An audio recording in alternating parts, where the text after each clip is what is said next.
Just gonna put that out there. Do you want to be Kalistar? Do you want to? The at least the stuff looks cool. So, and it kind of fits in with what I've been doing anyways, being all psychic like, doing psychic damage at least. So, and there's a lot of psychic themed things here. So that's we're gonna talk after the session. Okay. I got some ideas on how that might be able to work. All right. All right. I just have to survive, right? Just gotta survive this session. All right. So, especially since the last session did not get broadcast because of my goddamn computer, that Jesus Christ just won't stop giving me every problem in the universe. Well, you gotta blame him. You should start watching less porn. That's the thing. I have not watched any porn on this computer. I have a dedicated phone for that. Well, then perhaps you should watch more. Remind me, if I ever need a phone, I'm not using yours. Yeah, I don't want to spend fucking.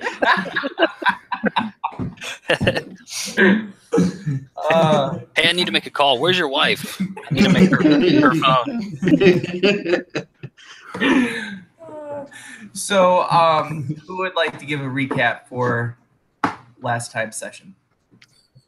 Well, we were still in the Mournlands, and you had computer problems for like 2 hours. We went to that town we saw. Everything in the town was covered in glass, including like the buildings. People seemed to be frozen. Kind of whatever activity they were engaged in when the last war ended and the Mournlands were formed, they appear to have been frozen under glass when whatever it was hit. It started to rain, and Martha wanted to break into a house to begin with, but the rain turned out to be some sort of liquid glass that was immediately hardening as it hit. So we broke into a house through a doorway after repeated attempts beating on the glass. Everyone was inside, and everyone understood that going outside was crazy. So Petrie ran outside.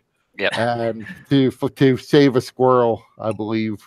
Yep. And then he got frozen from the waist down in the liquid glass, but he was pushed back inside or lashed back inside by some NPC whose name I forget, who was a former PC of Dustin. Baragond. And he had met with the angel-faced creature several times, but said that she only comes out when you're in. Creature. The Lady of the Mists. 2 different people. Okay. Angel-faced Lady of the Mist. Right. They're probably one and the same, as far as I'm concerned.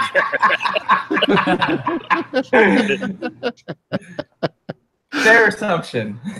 So he said that she only really comes out when you're in dire, dire need.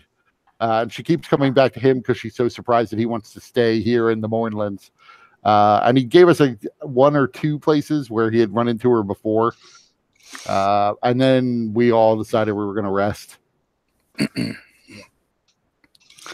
Yeah, basically. Yeah. So he also said that town was a place that the monsters tended to avoid. Yeah. So Baragond has basically made it clear that he doesn't want to leave the Mists because he has some enemies outside that believe him to be dead, and it's just safer, and he's just come to enjoy the isolation to some degree. Despite the fact that the Mournlands is a very unforgiving place, one thing that stands out to you, because he's said that he's been here for about a year, but you guys have also heard rumors that those that stay within the Mournlands begin to deteriorate in both mind and body. And he seems healthy with no sign of that. So that's one thing that you guys kind of notice. So he's said that he's managed to find some creatures that are edible, so long as they look mostly like the monsters that you're familiar with. They'll provide adequate nutrition. There are squirrels. Mostly won't poison you. We should break that squirrel out of the glass before it goes bad. That's like our always. Petrie, can you go get that squirrel? You have to keep the glass diaper on though. I forgot about the glass diaper. Yes, the glass diaper. And he's in the process of turtle heading. And it advanced to prairie dogging by the end of the session. Oh yes, it did. And also, when Petrie Martha cast the cloud spell, whatever. Gaseous form. Yeah. Gaseous form on Petrie, and it did. He only the top half of him turned into a gas. So he was like a genie type thing. Yes. That's when he was brought inside. Yes. So that's another interesting thing to note is that this glass is not just normal glass, because if it were just normal glass, it would have Petrie's entire body would have turned into this mist and he would have easily gotten out and been fine. And you just have this mold of Petrie's lower half in glass. But the glass somehow interacted with the magic to prevent it from happening. So there's some anti-magic properties of the Mornlands that we can reasonably deduce, or at least it changes magic. Yeah. Yes. Some weird sort of resonation for sure. Because whenever I cast the message spell, there was like like a ding or something like that. They kind of vibrated. You've got real. Yeah, it resonated like the vibrations of one of those tuning forks. That was the word I was looking for last time. Tuning fork. So that seems to that sounds like it would resonate from our understanding of the Mornlands, and that because we know healing spells are diminished or mostly negated. So it stands to reason that we would, but this is not totally unexpected behavior. Mm-hmm. Yeah, and then additionally, Ivar used his weather hat contraption to try and determine how long the rain was going to last, and his best guess was around 2 days. That is going to persist. So is there like a couch in this place we're in? Or a chair with like a reasonably thick cushion? You know what? Let me make a roll for that. I'm a roll a d12. 6 or higher. Yes, there is a couch. It's quite worn. There's a good settling of dust over it, but it's also fairly comfortable. I actually just need the cushion because I'm going to center out the middle of hollow out the middle of the cushion to wear as a hat outside.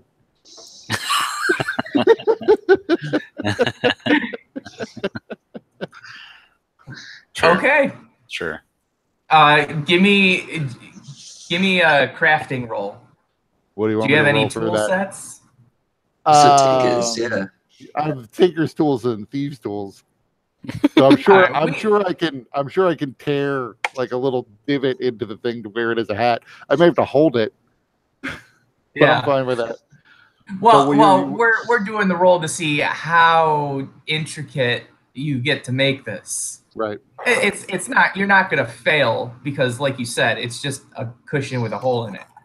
But do you want me to roll dexterity or intelligence or what? We'll do intelligence. 17. All right. So go ahead and describe it to your heart's content. So, what is it that you create? I taking some metal from my tinker's tools. I'm going to make a little metal brace around the edges of it that come into a little band, where I will have cut a little hole in it and hollowed out some of whatever the stuffing is. And the band sort of goes up into this hole, and it just perfectly fits my head, so that it can just sort of sit there. And then I have like a little screw in the back that I can turn to tighten the band, so it doesn't come popping off.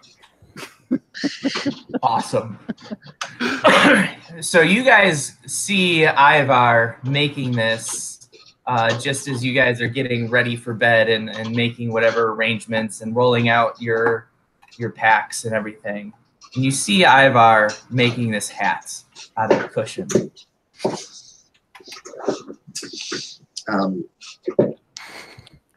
Petrie's just he's never seen anyone make a hat before, so he's just watching. But he also needs to get this stupid diaper off him, so he's I did give you my gnome hook hammer. Oh, cool. Well, yeah, I'm trying to hook my nappy off. I'd probably try to crack the glass before I use the hook part. Petrie doesn't know that. All right, go ahead. I'll give you advantage on it, despite your exhaustion, because you got the hammer and because you're not. I mean, you're hitting your crotch. That's not a hard thing to hit. Something you tend to avoid, but it's not hard. Okay, 17. All right. So you managed to crack it. You're getting some progress there. The chunks of glass are exploding off of it with each hit. Yeah, I guess I keep going. You guys also notice from all of the glass that's been broken, there are sharp shards all over the floor. And so walking around, you need to be careful to avoid the glass. And certainly there are areas where it's not going to be necessarily a good idea to roll your bedroll. I did blow the glass. The end of my gust of wind, I blew all the shards of glass out the door. Oh, you did do that. Okay, so never mind. A lot of the glass is gone. Not all of it. Okay. There are some. So you'll occasionally maybe get a glass splinter, but for the most part, it's fairly okay around here. You get some whiplash damage. Whiplash.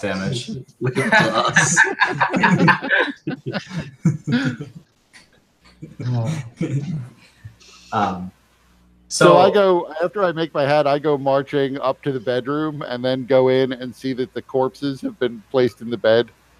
So then I will resign myself to going downstairs and finding a spot to unroll my bedroll. So it's all one floor, this place. Okay. So the way that it's laid out, this is a pretty modest dwelling.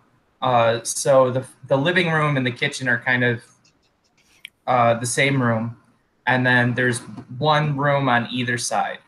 So the master bedroom, or what one might consider the master bedroom, although the differences are pretty minute, is where Tacitus laid the bodies.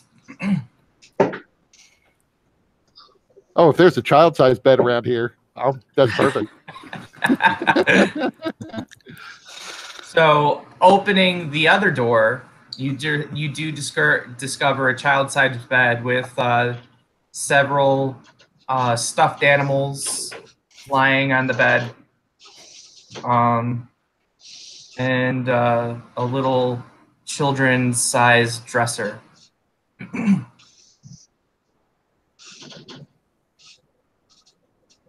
So, in the bedroll, I will dust off the bed. I'm sure it's covered in dust. Yes, it is. So shake whatever is on whatever blanket or comforter they have on it to get some of the dust off. And then, probably filthy myself, lay down I'll take my armor off and then lay down. Okay.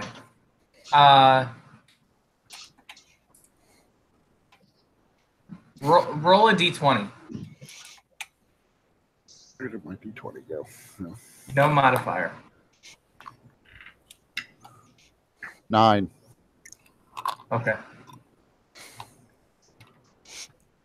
You get no more than 9 bug bites.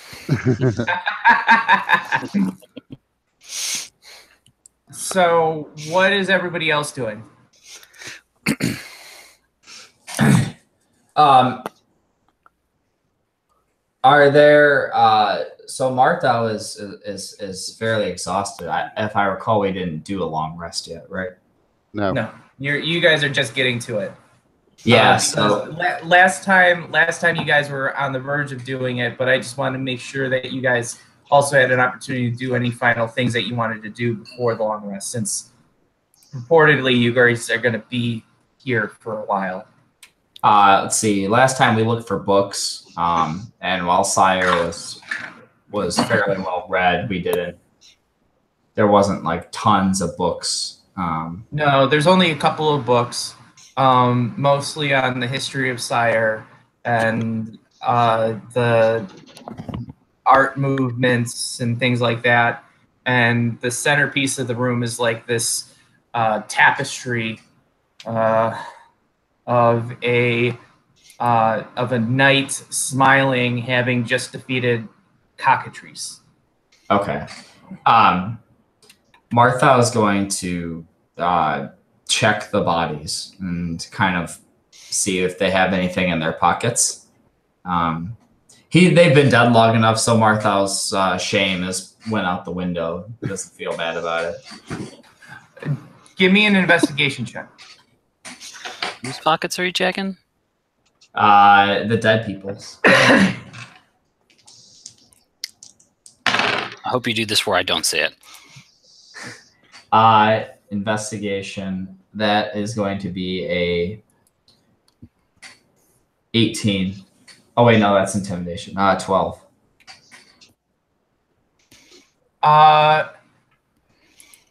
So you find a couple of copper pieces and a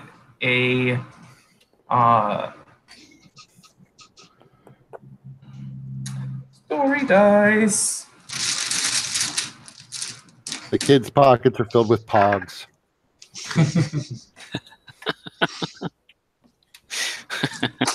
Jacks.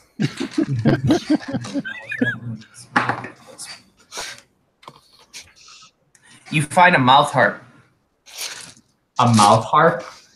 Yeah. Or mouth organ, if you will. You know, one of those things that you go ding ding ding ding ding ding. Oh, I never heard of I've that. never even seen one of them. It's the thing that Snoopy uses. Hold on, I gotta see a YouTube video to like get this. Hey, do you really want to put something that you found on a dead body in your mouth?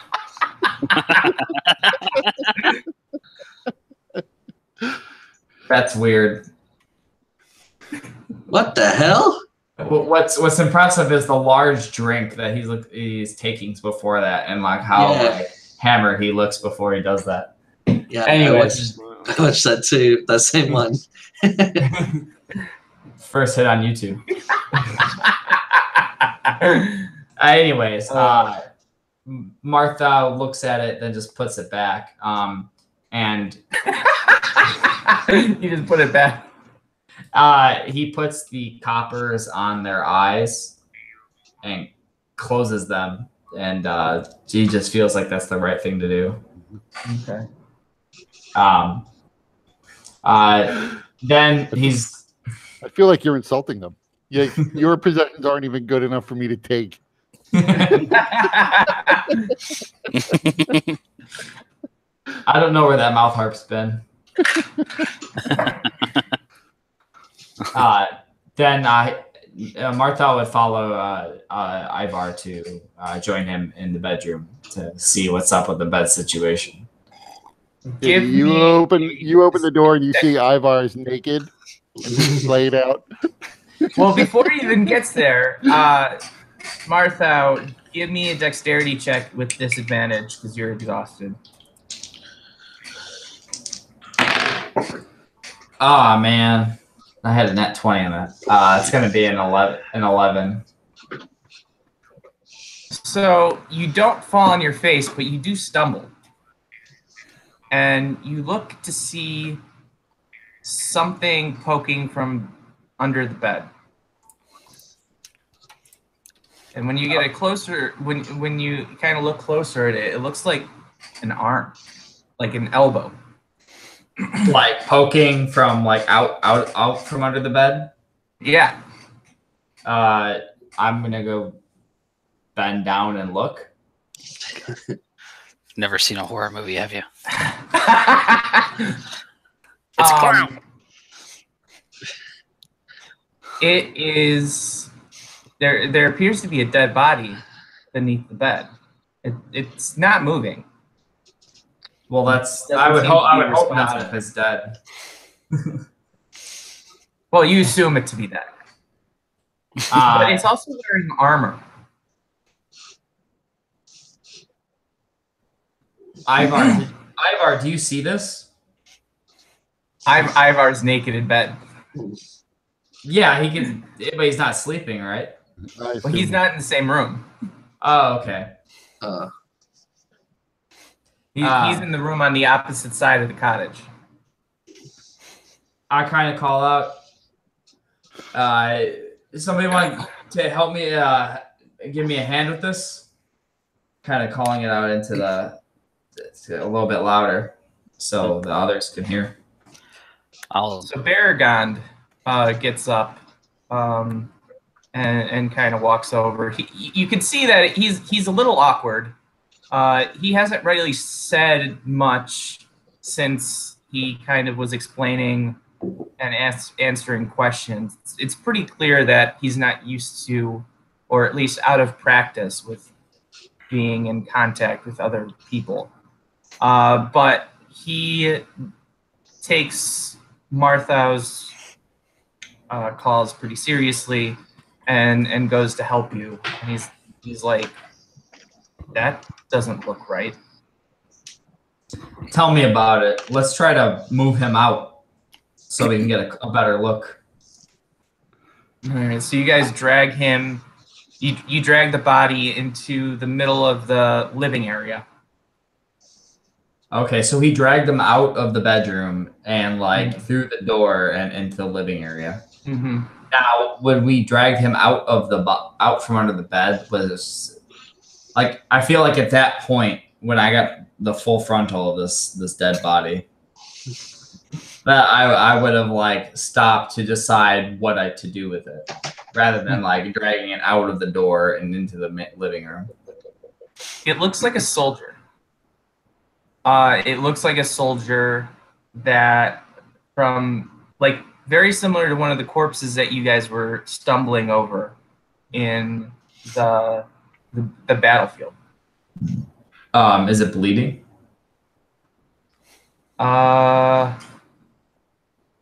It is the I believe there are wounds on it, and the wounds appear to be fresh. Is it like the wounds are fresh, but it's not bleeding? Not actively bleeding, no. This looks like it exactly from like one of the corpses from the battlefield. Mm-hmm. Can you tell which insignia it has on it, whether it's Sire or the other opposing army? Let me check my notes really quick. I wanted to grab a shard of the glass that was around Petrie's legs, just to be examined a little bit later on, and then I'll go into the room. Okay, so Tacitus, when you go into the room, you recognize this thing. I was about to ask if I did. Yes. Does he go?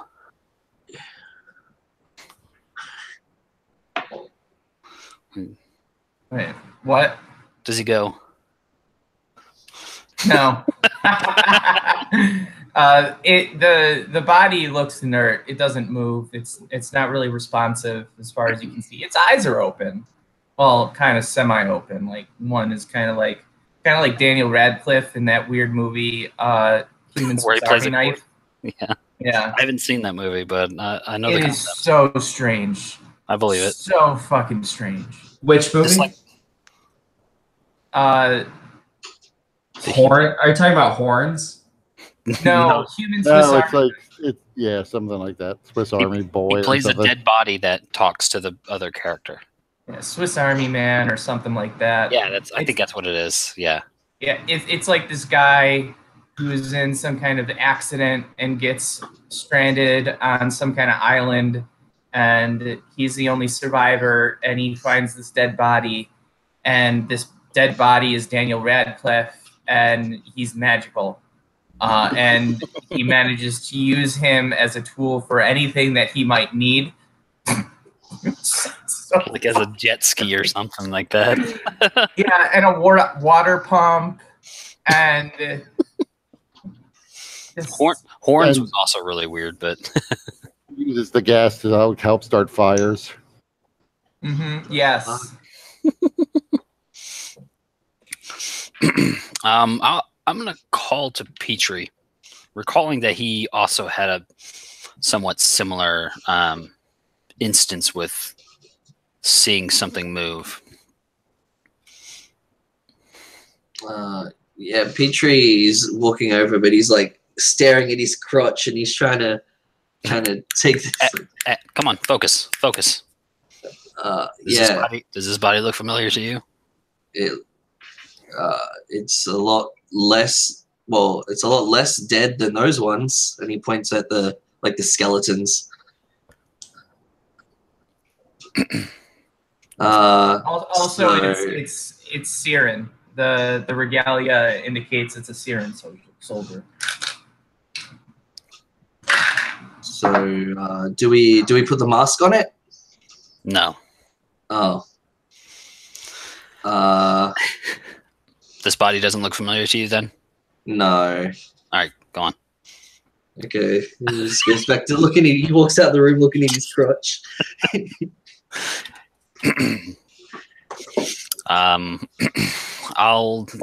I guess I'll examine the body a little more closely. Okay, give me an investigation check.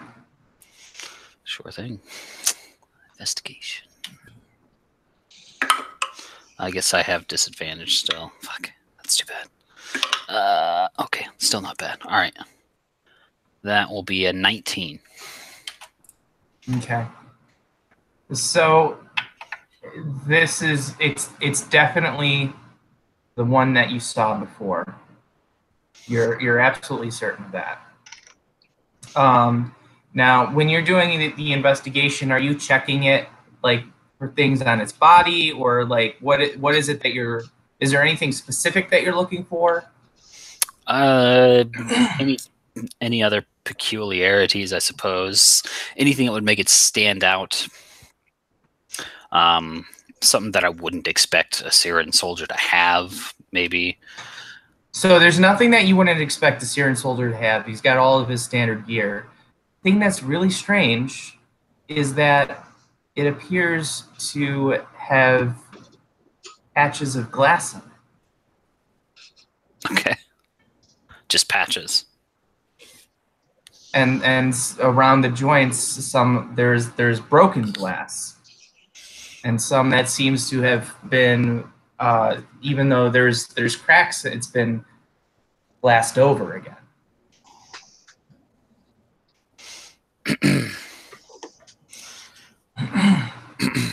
All right. And then, so whenever I saw it before, did it just was there and then vanished instantly, or did it sort of just, what was the effect? So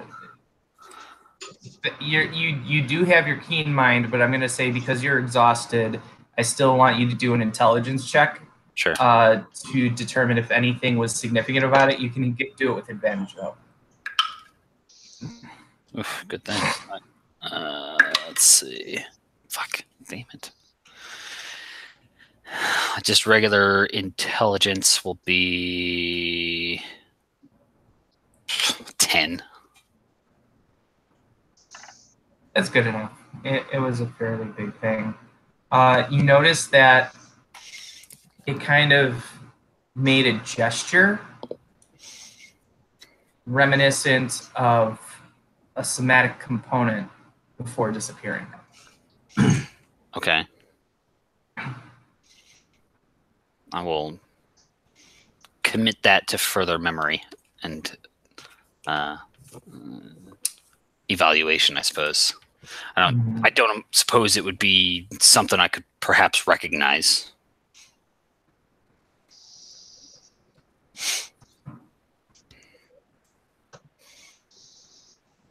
Give me an Arcana check.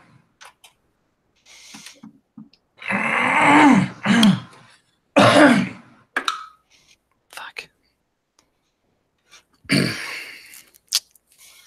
Fucking disadvantage is killing me right now. 11. It's just escaping you. You're not able to. It's like one of those things that it's just on the tip of your tongue, but you can't quite place it. All right. Okay, if that's the case, then I'll search him for. Well, I mean, I guess I already kind of did, but he didn't have any like a component pouch or a wand or something like that. Something that would indicate that he was a spellcaster. No, I mean, as far as you can tell, especially since you are familiar with the Syrian army and its regalia and its equipment, this looks to have been a simple foot soldier. No magical ability of any kind. Even if he had the abilities of like a simple mage rite, it would have been designated because they have slightly different skills that they can bring to bear. So there's nothing that would indicate this thing, this body, this person, whoever he was ever inclined towards magic. Do they have dog tags or anything like that? They have something similar, yeah. So there are for the Syrian army, what they do is they have an imprint cast for those of high enough rank. They have an imprint cast into their one of their shoulder plates if they're high enough to merit that kind of thing. Otherwise, usually they have some kind of print on their belt buckle. Okay, I'll take note of that. Write it down. So, I mean, this guy wasn't. Well, did he have armor? Yeah, he had an armor. So he was still a foot soldier, but he was high enough to have armor. So it's on his shoulder plate. Okay. Yeah, I mean, I'll take a note of that, I guess. And then, yeah, I guess I'll just look to Marthau and say, I swear I've seen this man out in that field. Just recently, like as we were passing through it, yes. That is that is disturbing. It's certainly something, especially since I didn't notice this. How did you find this? I stumbled over it while trying to avoid Ivar. I guess I didn't hit it whenever I was bringing the bodies in. Is there any indication? So if I like crouch down and look under the bed, is there any indication of like that this body has moved? Like, or is there like any scuff marks that would indicate that there was movement? Actually, well, yeah, it would be apparent enough for you to notice. There are, because it does have open wounds, and so there is some blood smearing around the floor. and there seems to be a bit of a pool of it underneath the bed, and it's all fresh. But it's only under the bed? No, there's some kind of like by the bed that kind of is smeared. And when Martha, when you think back, looking at the body previously, when you first noticed you stumbled onto it, the floor had a slight, almost invisible smear of blood kind of scraped against the floor.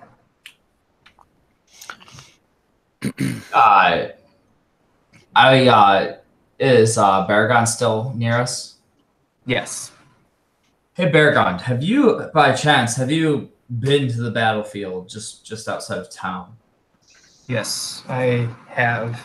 I try to avoid it as much as possible because it is quite disturbing. It is an unholy place for certain. Now, Yes. And there are the carcass crabs as well. They are best to be avoided. I wish we would have known that prior to encountering one. However, You have encountered one. and slain it justly. Well, you are certainly warriors of capability, I must say. A carcass crab is something quite difficult to kill. Yes, it gave a tough fight. But we're very tired from this carcass crab, which is the state you find us in. However, what You do are you a know? master of understatement. I can't imagine. I prefer Lord of Understatement, but Master will have to do. I said I liked you before. Something about you. Tacitus is like, It has been too long since I've had a chuckle. When you have one character conversing like this with his old PC, does that count as masturbation?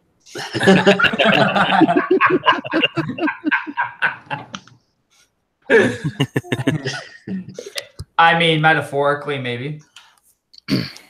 hey, now you can actually go fuck yourself. Dun, dun, dun! Let's not do that.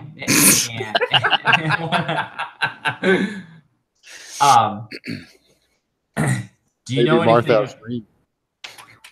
Maybe his dreams are reserved for Charles. Have you? Do you know anything of the nature of the bodies in that battlefield? All I know is that they never seem to decompose, that they remain fresh as the day they were slain. Other than that, it's fairly harmless outside of the carcass crabs. I just although there are the places body here. Although there are places in the Mornland where I've seen bodies that have been slain rise and become unholy terrors, difficult to kill. I've never witnessed that in this place. Well, But we might. Mornland is also a place of constant change and turmoil. So perhaps something new is going on.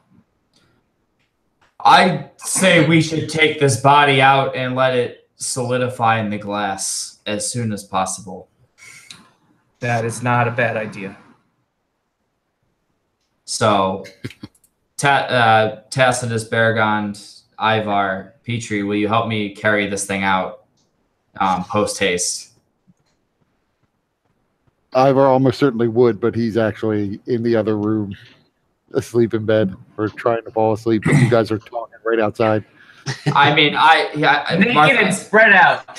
Martha want to leave Ivar left out of the command, the request rather.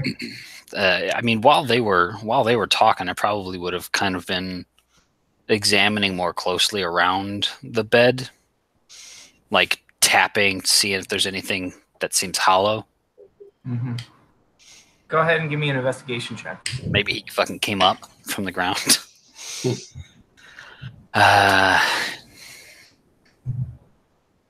fucking disadvantage is gonna kill me. Shit. God damn it. Fucking cocksucker. Alright. Investigation 10. There is one hollow spot that kind of strikes strange. Floor. I'll pick at it. So you pick at it, and it's a loose floorboard. And as you lift it up, you see a small bag, cloth bag, beneath the floor. I'll gently pick it. Well, I don't notice any obvious sort of arcane traps. This is the house of pretty much paupers. If there were any arcane traps, it's unlikely that you would find them here. At least nothing sophisticated and intentional. The Mournland is a strange place. Exactly. That's why I look. All right, so you don't see anything. Do you want to cast detect magic or anything like that? No, I'll just gently pull it out. Okay. So it's fairly light. There's a bit of a clink as you pull it. Okay. Look inside. It's 3 gold pieces. Sure. You begin to put together that this is probably their life savings. Indeed. I'll put it back. Put the floorboard back. Okay. I don't need to rob dead people. Especially poor dead people. I mean, they really can't be poor if they're already dead. Fair. What if they get raised and they want to live a normal life again?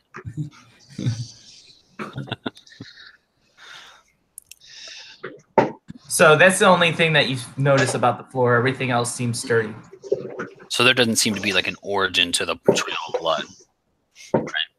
Like they didn't come through a window or some shit. It just suddenly was there and was under the bed. Oh, yeah.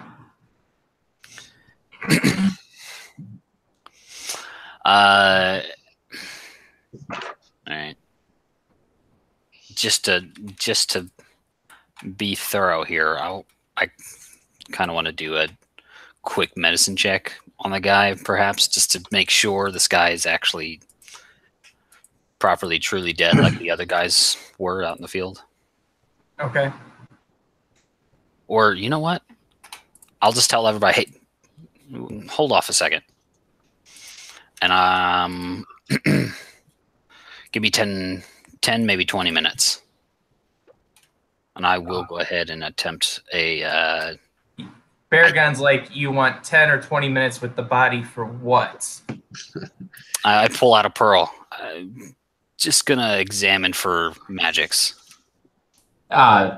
Marthal raises his eyebrow and then just kind of shrugs and walks out. We can pull it into the living room at least. More as long as there's a convenient basement nearby to throw it into. There's no basement here. It's just one floor. So you guys bring the body into the living room where Petrie is sitting on the floor, smashing into his crotch, trying to get the glass diaper off. When he finally manages to break the last piece free. But Petrie, you have glass shards kind of all in the joints of your armor. Oof. So you're gonna. You're gonna take some glass shard damage. Seven glass shard damage. Oh boy. And you're gonna be, you know that it feels really bad, especially given where it's located. So you're going to need help taking off your armor and getting it all out if you don't want to suffer that damage continuously. Oh boy. Do I have a butt flap? Can I go to the toilet now? I mean, you're welcome to, but that would require moving, which is going to also require, the glass.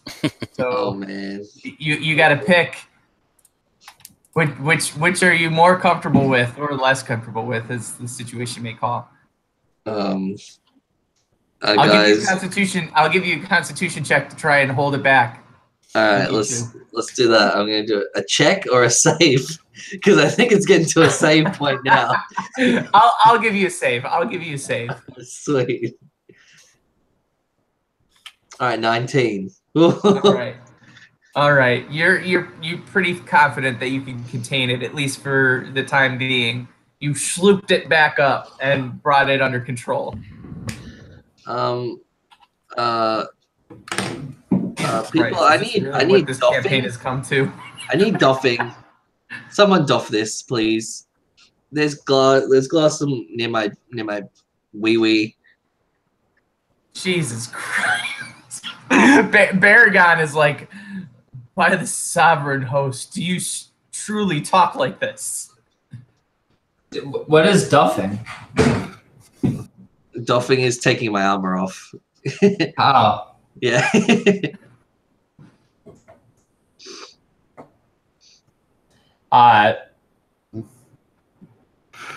Do you really need help duffing? Yes, I do. Can't you duff yourself? No, definitely cannot duff myself. I suppose I'll help. So I'll like try to work like towards the shoulders, assuming that it's like there's like the clasps underneath like the shoulder pad. Oh yeah, it's normal armor. So I mean the clasps are pretty standard and everything. Yeah. And the straps. So And like so Martha will start working with it. Baragon will assist as well to try and remove the armor. So between the two of you and Petrie doing what he can to assist, you guys are able to get the armor off completely with, in about 5-10 minutes or so. It's a fairly tedious process, and you can see all of the glass shards in his hip and thigh area around where the joints of his armor were, as well as some splotches of blood. I need you to suck the glass shards out.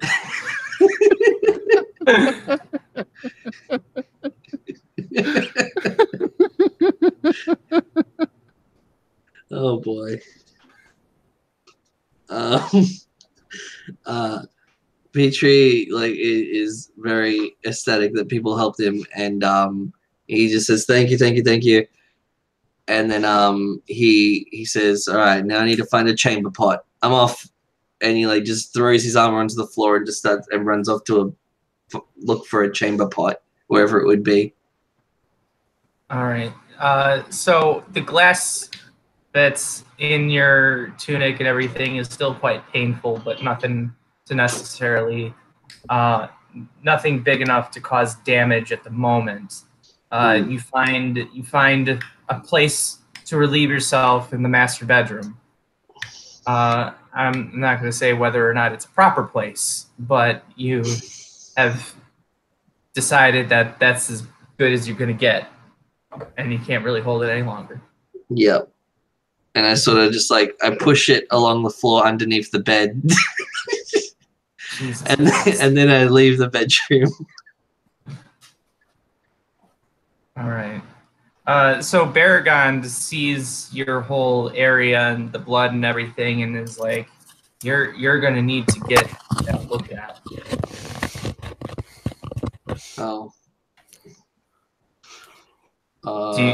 Do you or your party have anybody capable of performing medical? Oh yeah, that's me. I can do that. What's going on? I suggest that you get to it then. Those glass shards are only going to drive deeper into your flesh if you don't get them out. And then that's when they'll start causing real problems. Someone has to tend to his junk. Someone trained in medicine has to tend to his junk. I'd rather not.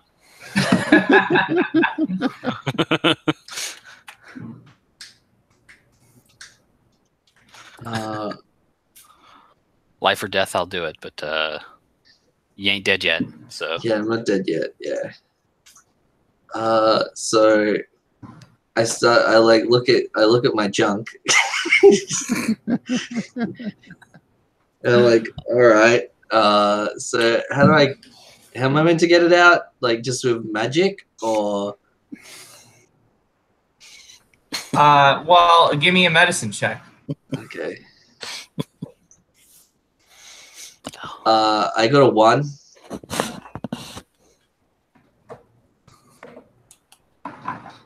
I'm at disadvantage, all right? Give me a break.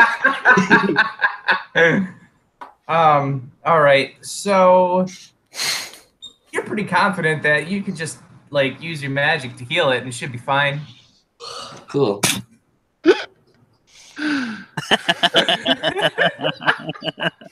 All right, stand back, guys. Can I see this before it happens and tell him? You're testing your rituals. Yeah, you're focused on other things, man. Yeah. All right. Cool. Unless you want to break your concentration and start over. No, I'm fine.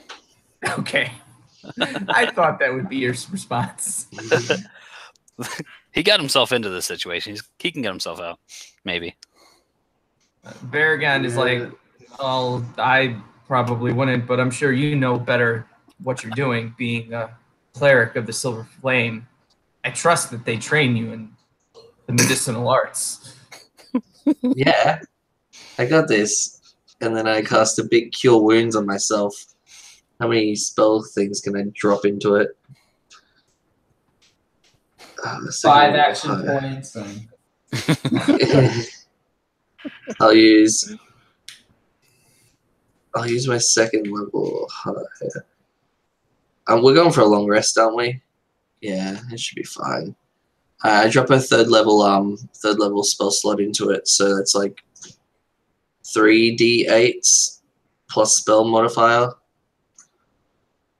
Okay. All right. 3 of those. What's the modifier? 20. All right, so you heal 10. Okay. And the wounds heal over. The glass remains in your flesh. Oh. But guys, you feel fine. Oh, I feel fine? Okay. You feel fine. Yeah. Shh. It's all good then. Don't worry about it. Yeah, and now I'm content. I just go and find a spot to go sleep. There's a lot of glass everywhere though, so I don't know.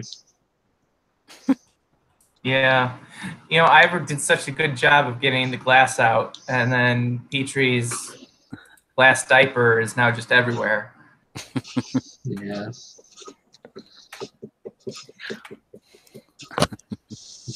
I guess there's the couch. I'll just sleep on the couch. It's missing a cushion. It doesn't matter. All right. So Tacitus. Yeah. You cast detect magic and identify, and just as before, there's like a magical mist or like fog or something that just kind of clouds everything, and the aura is kind of strong and ever present and suffusing through everything, making it difficult to focus on any specific smaller magical auras.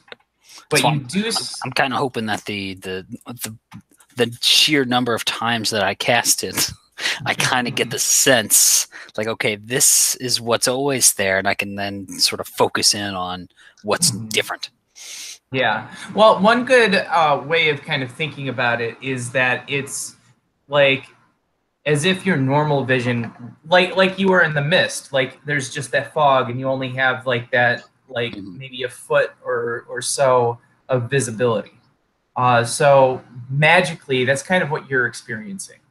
But you know, you bring yourself close enough to the body, and then combined with the identify spell, it does seem like there's some kind of magical residue here, and based on what you can learn from the identify spell, it is not, because there's the magic, the kind of stench, I guess you could say, of the Mournland, which you can tell is what has kept this body from decomposing as it naturally would.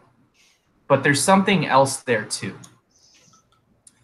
Something necromantic in nature. But it's hard to tell exactly what it was, because it's only a faint trace now.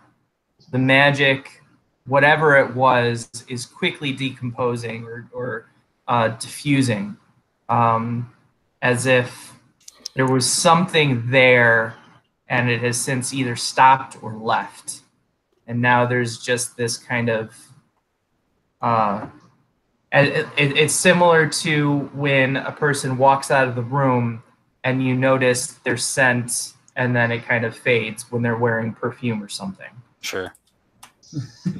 Can I get a sense as to how long ago it left, whatever it was? It's difficult to say without knowing more about the specific spell work that was involved. Because different types of spells linger for a bit longer. Sure. Yes, absolutely. I could potentially then make a couple of guesses, maybe, depending, you know, if it's this sort of level of magic, then it would be this long ago. If it was this higher level, it would have been longer ago, probably, I guess. Right. But without knowing more specifics, it's hard to say which direction it would go. All right. So what would be the most recent then potential?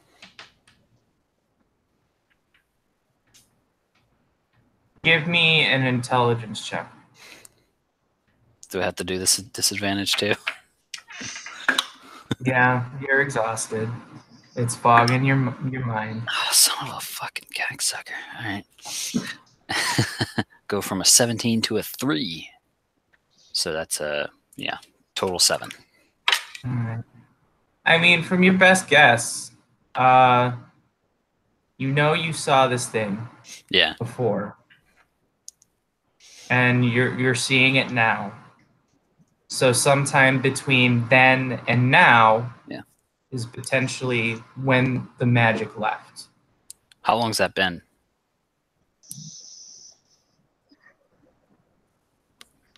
Probably about an hour. Maybe an hour and a half. All right. So your character is able to make some guesstimations on that, and you can kind of be creative in determining how Tacitus goes with that. But like you do know it's necromantic in nature. You know that the magic lasted sometime between that duration. All right. Then I'll just tell everybody then, and whoever is present here in the room. So probably best we get rid of the body, just in case whatever possessed it before comes back to do so again. Is it still raining outside? Yep. Pretty heavily. So it's like, all right, let's bring it outside. We're gonna get rained in. No, we can just shove it through the door and watch it get rained on. Yeah, I'm just saying. Kind of like those classic movies where you're getting thrown out of the saloon. Yeah. Right. Yeah, we'll just give it a good. We'll just like give it a good like. Just a 1 and a 2 and a 3, and out the door it'll go. A dwarf All right, toss. who's going to be involved in that? I'll help. Martha's tired, but he'll attempt to help. Elmore, help with this. All right. I got you. Yeah. Boy, no wait. All right, let's. What is Elmorn's strength? Elmorn's strength. All right. So, and then who's helping? Martha, Tacitus, and Elmorn. All right. Petrie, are you gonna join in on this? Petrie's comically snoring. There's only like in terms of functionality, it really would only work with one other person, because you kind of like one person's grabbing one side, another person's grabbing another side, and you're going.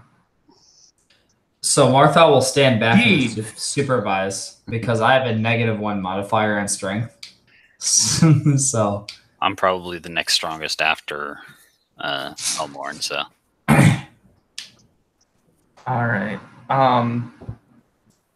So Tacitus, I'll let you roll it. You have a +7, and also you don't have to worry. It's not disadvantage. It's just normal. Since the two of you are working, normally it'd be advantage, but. All right. Okay. Strength +7.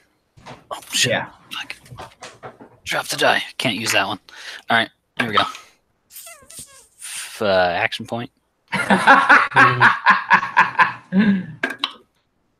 Much better. It's a 21.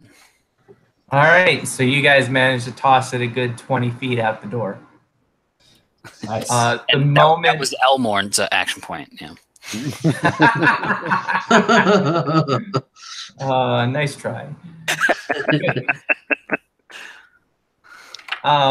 But so you guys immediately see it start to glass over the minute that it lands.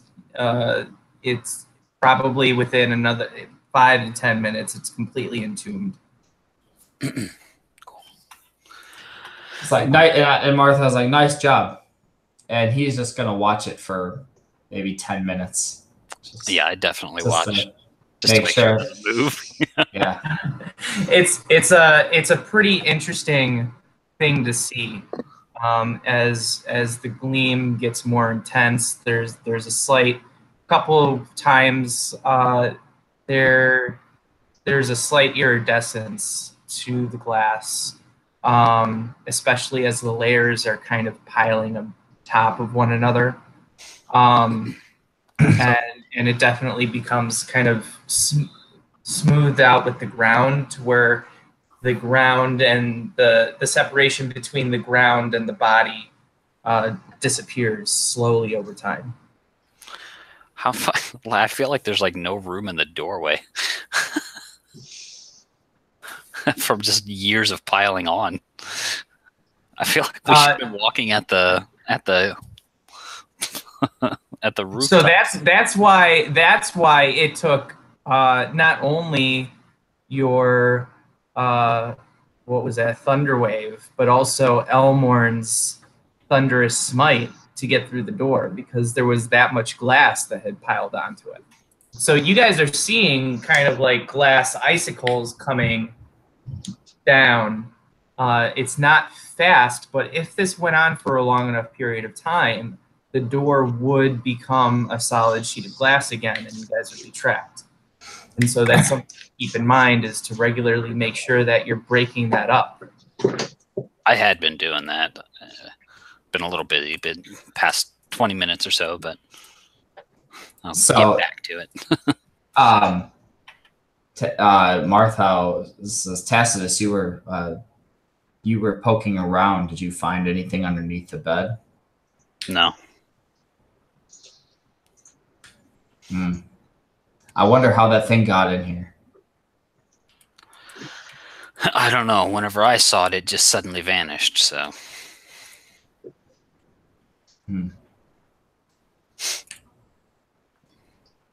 Yeah. That's why I was looking for some underground method of getting in here, but didn't find any. So. That's concerning. Yeah. Oh, Martha's ready for bed. Yeah. So Martha's gonna try to find he's gonna find an open area and just try to like sleep. He's kind of wary of sleeping in that room now, even though the body's gone. Is not terribly keen on taking that. It was like I went camping like a month ago, and we set up camp, and I was gonna pick a campsite, and then there was a rattlesnake there. It's like, I'm just gonna not sit in this site. I'm just gonna go to a different one. So it's kind of a similar thing, even though it's probably fine. It's just gonna go somewhere else. Are there just the 2 bedrooms? Yeah. There's the 2 bedrooms and then the larger living area, which is probably about 30 feet by 20 feet, maybe. So Martha's find a open corner, something in the living area, and just kind of rough it. Tacitus will do the same after he ritually casts alarm at the doorway. Okay.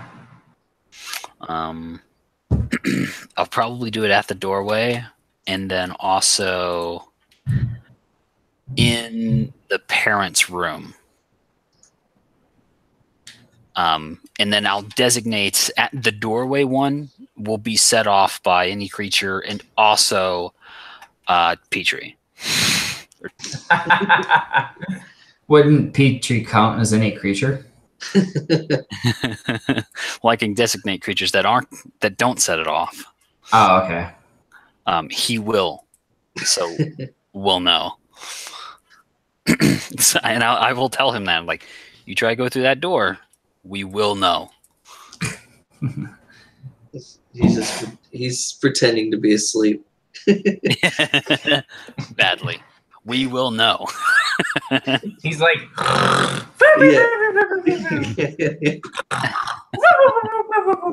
Exactly.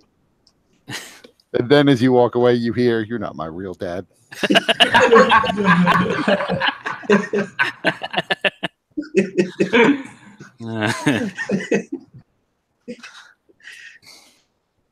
all right. So good stopping point to take a break. Yep. Yep. All right.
Oh, really? I put them at like 200, maybe a bit higher. Yeah. That's why I get the chips all nice and done.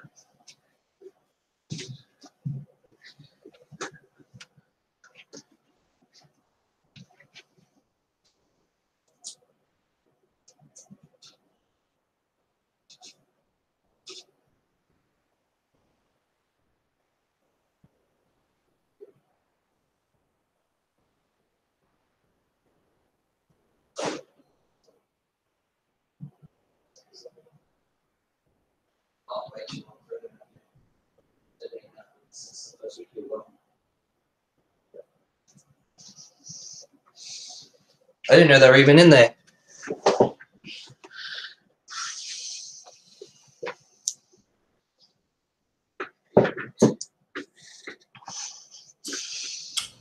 I didn't know either. Yeah, me neither. There's my roommate's been in Indonesia for the last couple weeks, and there were meatballs from before he left in the fridge still. So, So those are some spicy meatballs. oh Don't yeah, trust I the bet they are. meatballs. Yeah, we definitely won't be trusting those ones. You never know till you try. I'll send them over for you. You can try them. Might as well. Don't even need to refrigerate them, really. Just ship them from Australia to the U.S., and we'll see how it goes. Hell yeah.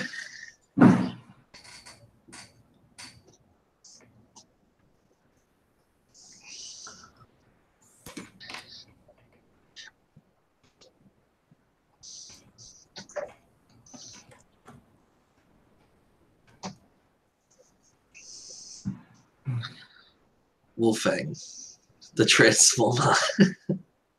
That's one letter away from Wolfgang. So it could be still the same thing, but with like a powder wig. Including in wolf form. He has to keep the powdered wig.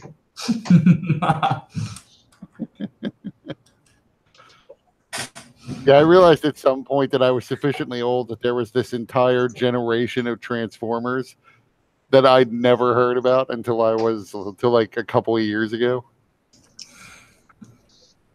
Like recent Transformers? No, not even really recent, sadly, for how old I am. But the whole Beast Wars Transformers thing, I'd never heard about it until a couple years ago. Beast Wars is so awesome. Have you seen them yet? No. I mean, I am aware they exist. So when I mentioned earlier a Transformer who turns into a wolf, I was sure that had to be a thing. It is actually. Well, there's a white tiger. But honestly, Beast Wars is probably my top all-time favorite Transformers iteration. I would say that through the series to the finale is even better than the Transformers movie. High praise. I remember even as a kid thinking, "Hey, this movie's kind of awful." Why did they have to kill Optimus Prime and replace him with what's his name? I don't remember. Somebody. Prime. Not Optimus Prime, as I tend to have called him. Suboptimal Prime. Yes, that is what they should have called him. But also, in Prime. in that series, there's one episode. It is one of the most heart-wrenching sacrifices in all of TV, I would think. Not all of TV, but all of what you would expect from a cartoon. In Beast Wars? Yes. It is an awesome show. The CGI doesn't really hold up too well, but the story is pretty awesome. What are we talking about? Beast Wars Transformers. I watched the hell out of that show. Beast Machines was garbage. Which was the sequel to the series. Rat Trap or whatever could turn into like a weird car thing or whatever. Yeah. No. He was or was it a motorcycle? No. Even worse. Or a tricycle. Even worse. A big wheel. You take that back. A Segway. He was a big old walking Segway. Yeah, that was. I remember whenever it transitioned to that, I'm like, okay, cool, something new, and like, huh? Yeah. No, and then it turns out Rhinox is the main enemy, and I was just like, that's awful, because he was like the best of them, and then all of a sudden he's like the villain. Didn't understand that heel turn. Yeah, this has been a long time since I've seen that. Mike also expressed his opinion that the Transformers movie was great. And I disagreed. Like the first one with Shia LaBeouf? No, I think I assume from the context that he meant the cartoon where Optimus Prime dies. Oh. I've not seen that one. It was the one that it didn't even occur to me as a little kid that robots could be that all the Autobots were actually male because they were robots. But the movie introduced the first female Autobot, right? Who of course was pink. Sure. Did she have like a really big chest plate? Yes, she did. Absolutely. That was when I realized that. Oh, you mean robots were male this whole time? And also, Unicron was voiced by Orson Welles himself. Let's not forget that.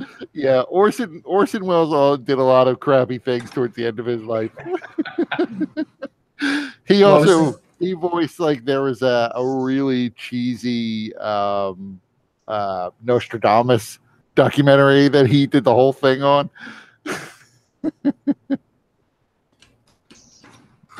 All right. So, as you guys get to sleep, each of you experience some really strange dreams.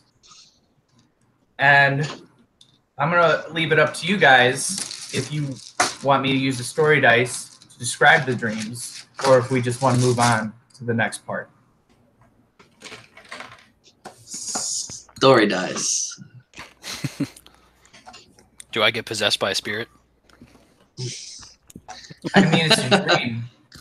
You could end up like Dan Aykroyd in Ghostbusters.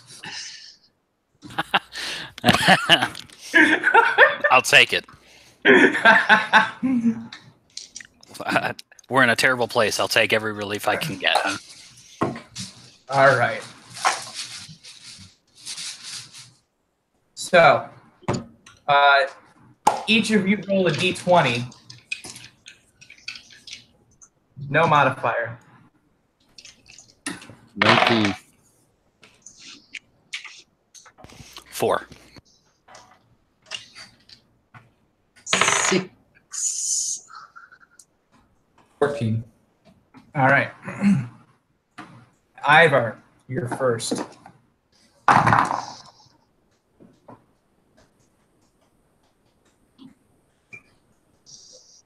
So, you dream of your homeland.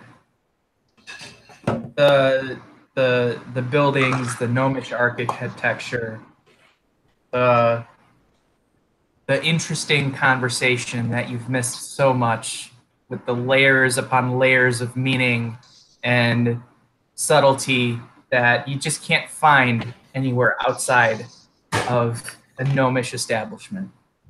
Haven't had a good conversation since I've been here. But then, all of a sudden, you are thrust into an alley, a bag is thrown over your head, and you feel these blows all over your body. And although this is a dream, you actually feel these blows. You feel them punching you in the stomach, knocking you in the head.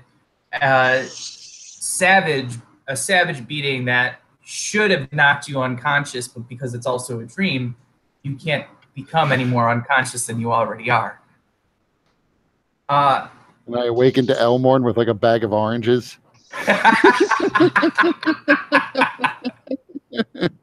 For messing up his breath. Valencia oranges. They'll do the job and won't leave a mark.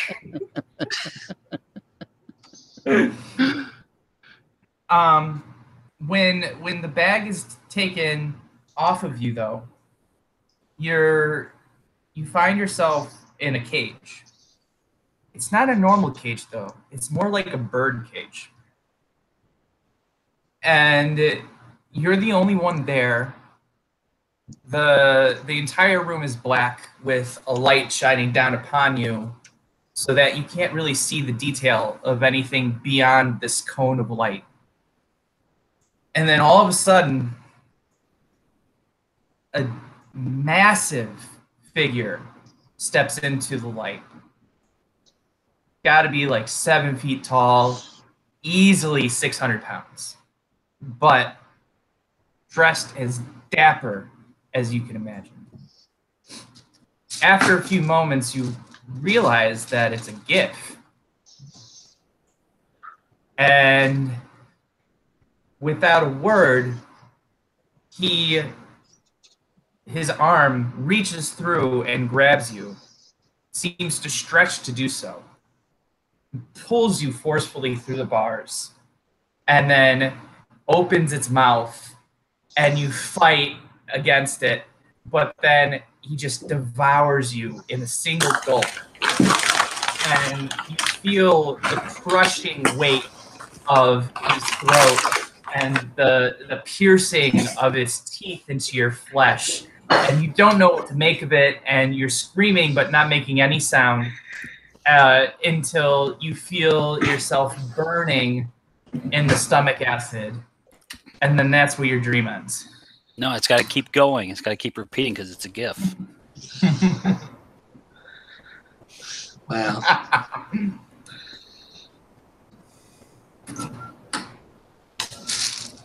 So that is Ivor's dream. Would you like to see the dice? What were they? Is there like a little hippo figure? Close. Huh. Interesting.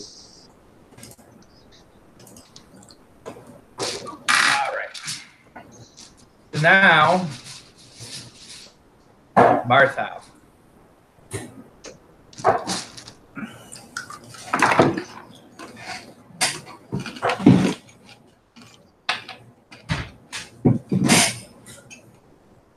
Martha, you actually, in your dream, you wake up as if you're just waking up from your normal sleep.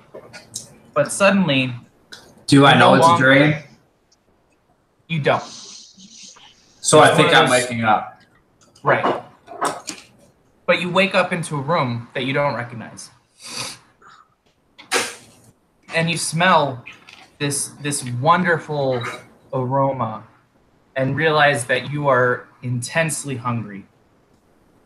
And you walk into the room following this aroma and come to find all of your loved ones, all of your family, all the people who are most important to you are there, and they seem to be feasting. And they see you and they're like, Martha, we've been waiting for you. Welcome. Come, have a seat. And Charles is there, and everybody that's important to you. Now, do I think of that? Do I know that I was just in the Mormons? You know that, but it's kind of like a faint memory. Like, it's hazy, like, oh, that must have been a dream. I'm now waking up. And Marthal pinches himself.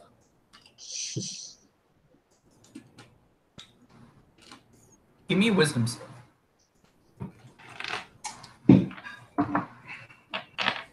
Now, in this state of mind, am I no longer exhausted? Well, saving throw, you wouldn't be affected anyway. That's true.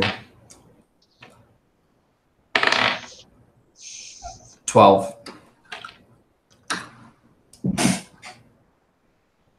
Yeah, you feel like that other thing was the dream, and that you're now into the waking world. All right. And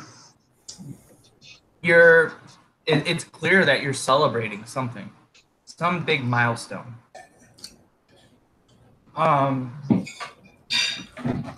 What's the celebration for?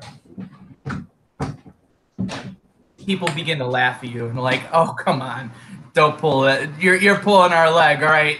Come on, obviously you know what we're celebrating, and they're just handing you a huge plate of food, and it's like all your favorite foods.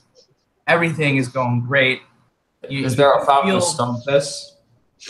There's absolutely stone piss. As much stone piss as you can stomach. Sweet. And but then you get this strange feeling. Something's not right. And you look around and you notice everywhere is the insignia of Sire. You're in Sire. If I look, can I look out the window? And when you look out the window, you see a normal countryside. There's no mist. There's no strange sky. There's no shards of obsidian just poking from the ground or fissures that spew lava.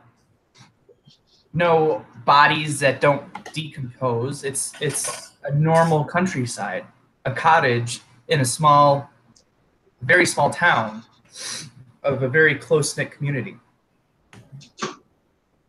But you have this sense that there's something wrong. There's something wrong. And it's hard for you to figure it out until all of a sudden you hear an explosion. And you look out the window and you see the flash and you have a sudden insight of what's coming. And you turn to see your family and loved ones, and they're just going about their business. They're having fun. They're continuing the celebration. And you try to warn them. You try to say what's coming. But none of them are listening. Everybody's like, oh, you, come on, have a drink, get some stone piss. Or, oh, he's already had too much, and all of that. And then you run outside, and you're pulling your family to show them what's going on. And then, even then, they're looking at you strange, like, what? There's nothing there. And you can see slowly the explosion is sending an energy wave your way. And you feel it as it hits you. And it's so massive that it immediately knocks over the house that you were in, splintering it to shards. You see Charles, 1 minute he's there, the next minute his skin is burned immediately off, and until he's nothing more than bones as the ash is ripped from his skeleton from the force of the shockwave. And you feel it too. You feel yourself kind of being burned, but also being transformed. And you find yourself suddenly out of breath, and the explosion passes, and now you are in the Mornland that you're familiar with. And you are on all fours, panting, trying to recover your breath. And you look into this puddle, this strange, out-of-place puddle, and you see your reflection. And in the reflection, you see the angel-faced creature. And the reflection begins to laugh at you, and then pulls you into the puddle, and then there's blackness.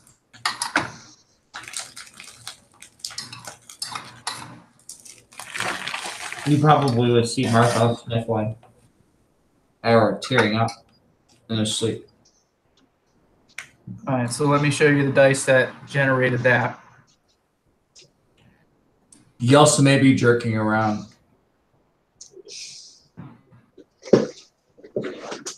Okay. Yeah. Trivia. All right. Tacitus, what did you roll again?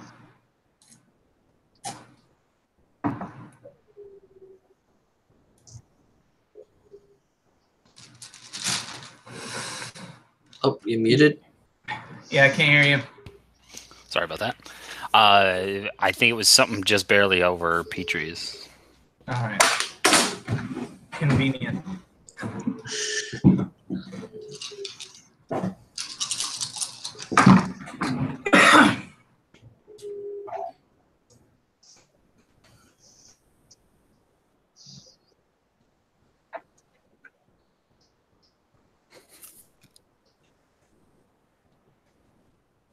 So, Tacitus, you are back to your days as a soldier in the last war.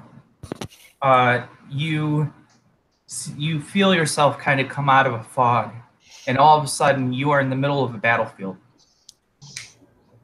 And it's a skirmish against Karnath. Them bastards.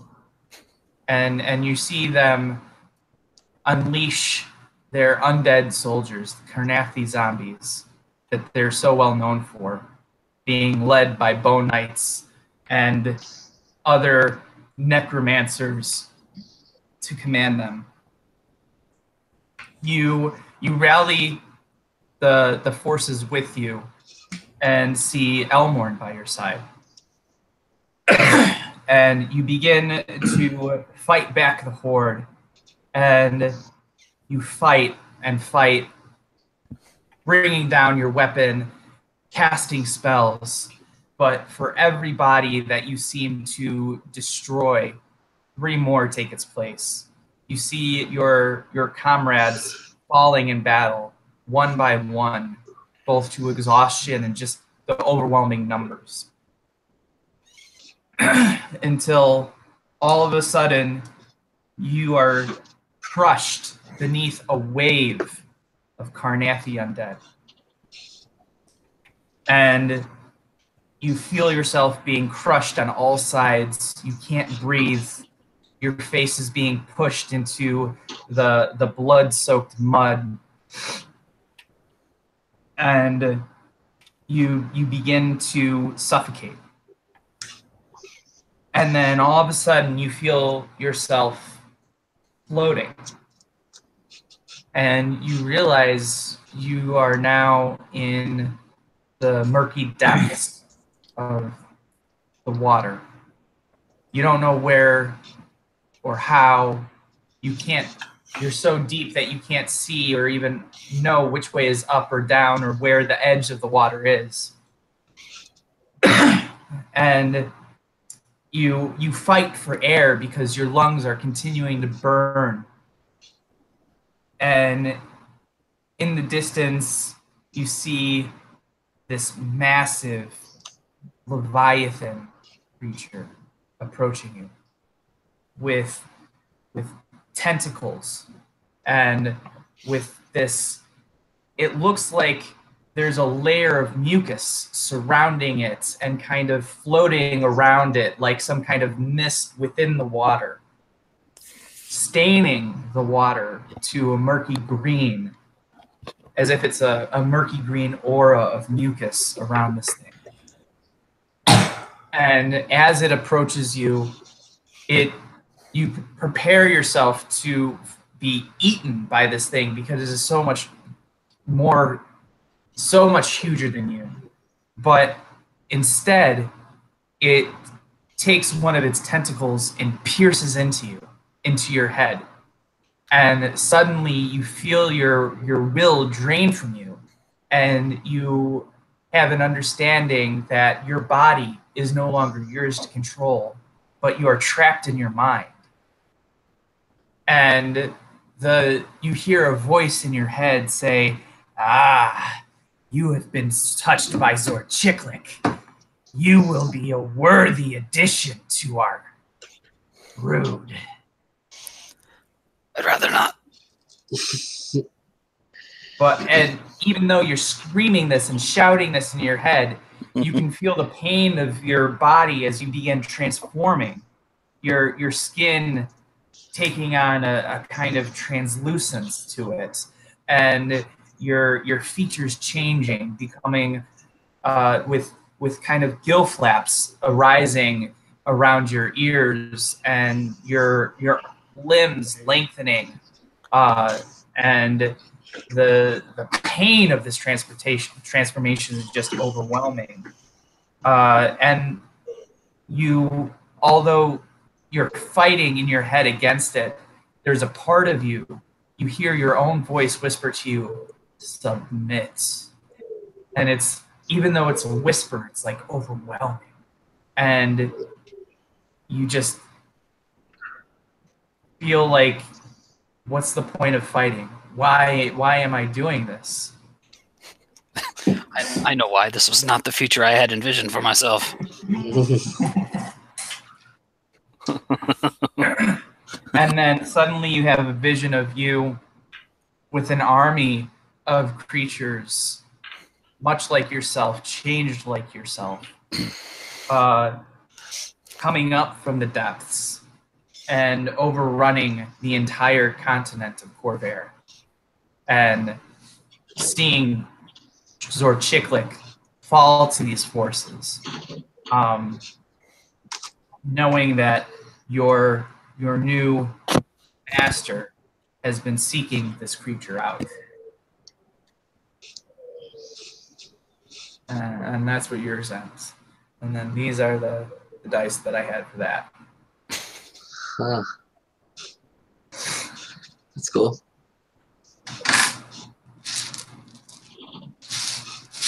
All right. Last but not least, we got Petrie. Oh, this will be a hoot.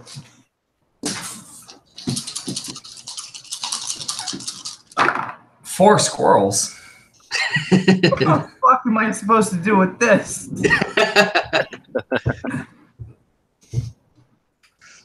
Well, it's a good dream of lollipops and rainbows and stuff, right?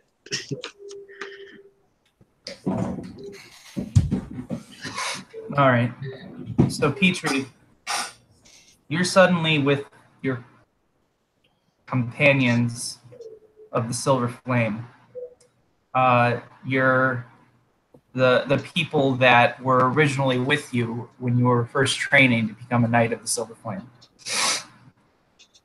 And one of them is wielding an abacus and going through it while he looks at a map, and he says, "All right, we should be coming upon our destination. The lichens are just ahead." And you ready yourself, your weapons, and your prayers to the Silver Flame. But and you enter into their lair, and you see the first of them, and you have your young confidence and your faith moving you forward to bring down your weapon and strike this creature and remove it from the plane. But before you can bring your weapon down, it slashes into your throat, and 3 of its claws are just sitting there, piercing your arteries and your larynx. You feel the blood running into your lungs and and also swallowing it into your stomach, causing you to gag and heave. And even though this is a dream, you're feeling all of this. This is way too real. And it then throws you to the wall where there is a spike rack, like just a rack of just spikes, and it pins you onto the wall, piercing into your spine and into your back, and you can feel your ribs being torn as you kind of struggle trying to free yourself, and more blood filling your lungs from other punctures. And you say, the creature says, "Just wait right here." And you see it dispatch all of your friends just as easily as it killed you, but it saves you for last. And then just before you feel the life force draining from you, it bites you. And suddenly all of your wounds begin to heal, and you are no longer in pain. This thrill begins to fill every essence, every cell of your body, and you see your nose elongate, and you can feel the itch of the fur as it is sprouting from your hands, and your claws elongating, and you wonder why it is that you ever hated these creatures. They are closer to the divine than you could ever imagine the silver flame bringing you. And then you go on the hunt with them and see yourself killing your brethren and killing knights of the silver flame.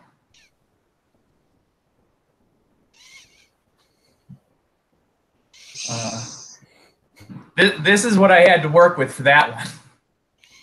Oh God. I was like, what the fuck am I going to do with that? Wow. Good work. That's cool. Was that a killer whale? A fishy looking one? The fishy looking one? Oh no, it was an abacus, a map, cactus, and 3 bullet holes.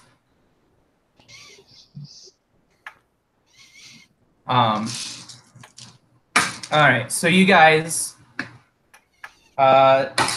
just before you awaken, everybody give me a perception check at disadvantage. Because you are still asleep, you can't use action points on this check. Perception check? Disadvantage. Yeah.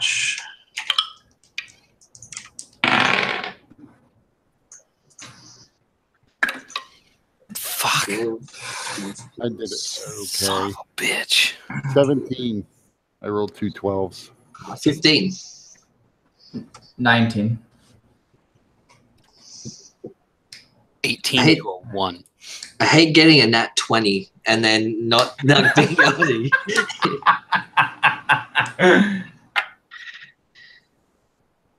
All right. Yeah. Martha, I'm going to be sending you a quick note. It started off so good. And then I rolled a 1.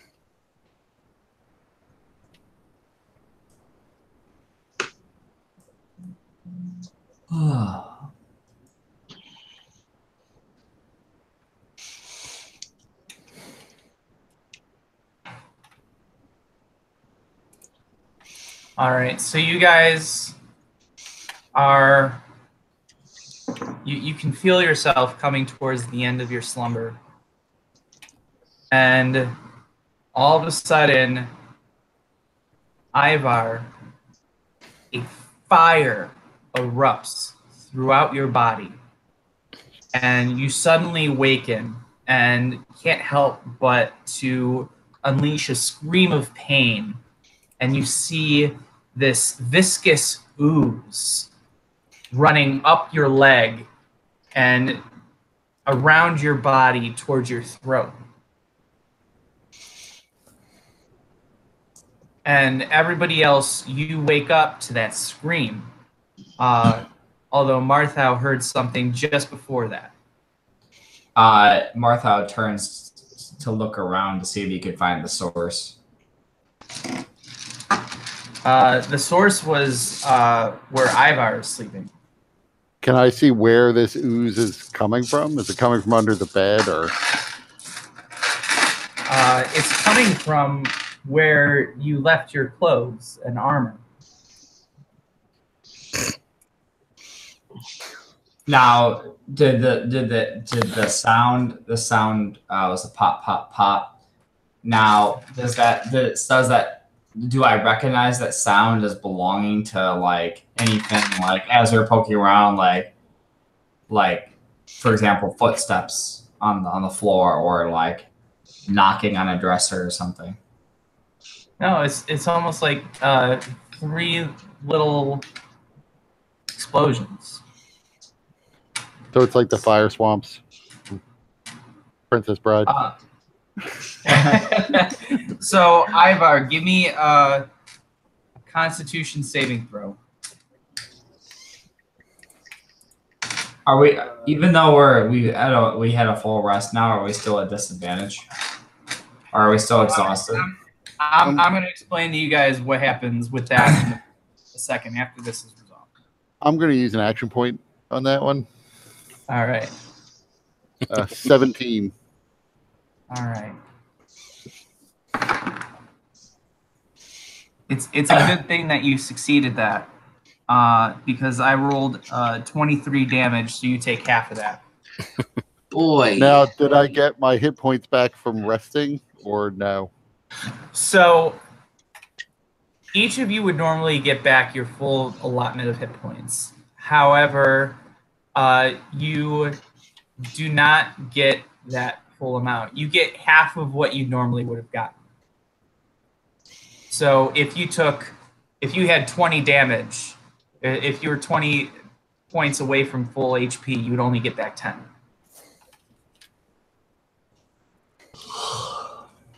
Okay, that's good. Additionally, while you guys are no longer exhausted, quite, you each have this sort of lingering miasma that is kind of floating around, affecting your movements. You feel a little sluggish, a little bit like off kilter. So everybody has a -2 to any D20 roll. Okay.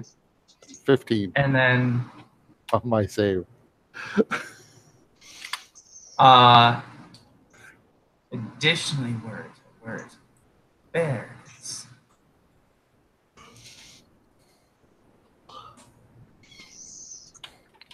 Oh, there's no condition I can add for that. So, Marthau, as you wake up, you notice that your gums, your mouth feels really bad, and as you kind of run your tongue over your teeth and your gums, you find that they're swollen, and several of your teeth are loose and even just pop out from the small amount of force that your tongue has on your tooth. Did my teeth fall out? Goddamn one or two of Dreamscape. them do fall out. I'm gonna try to catch them and like put them in my pocket. Okay. Always attacking his mouth, man. Now for for Petrie, you feel this strange burning around the area where you had the glass. It's up to you if you want to examine that area, or if you'll do that for later. I'll look at my dick. Is it different than his normal burning from that area? Is this a bit more puberty? intense. It's a bit more intense, but when you kind of open your trousers and kind of look down, you are absolutely horrified because you can see just beneath the surface of your skin these things kind of slithering and popping up and then going back down deeper into your flesh. We had hoped siren your flesh is crabs. kind of writhing. We had hoped that siren crabs had gone extinct, but they're back. In Tacitus, those looking at Tacitus notice that his skin seems to have taken on a yellow, almost jaundiced look to it, and Tacitus, you notice that your skin and your palms feel a bit greasy, and you notice that you're kind of emitting a pretty foul smell. Something like the smell of fish or something. Sure. But also you notice that your right arm seems to kind of have this strange shake to it. Like a tick or quivering. All right. And for Ivar, although you are currently being swallowed up by this dark, oozy creature, you notice that your eyes, your vision seems to be a bit clouded. And anybody that looked at Ivar in his eyes would notice that it seems like there's his eyes have kind of fogged over a bit. Some kind of like a white kind of almost like a glaucoma type thing has kind of gone over his eyes. Now, I'll say that although these things are happening to your characters, they currently do not have any mechanical impact outside of the -2 that you have to all d20 rolls. Sure.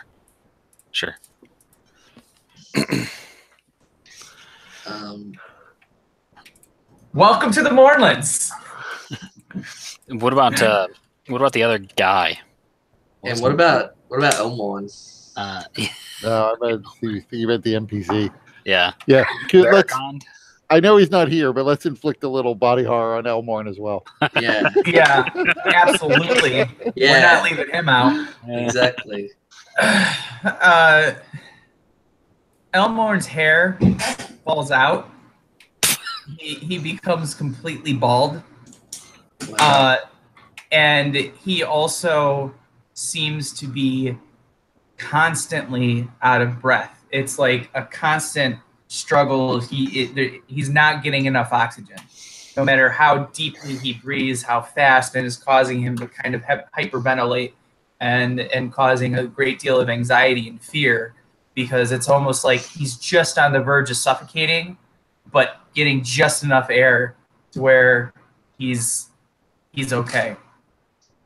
And also, that's all of his hair, so he has no eyebrows either now. Oh wow. I always pictured him bald because of Eggmorn.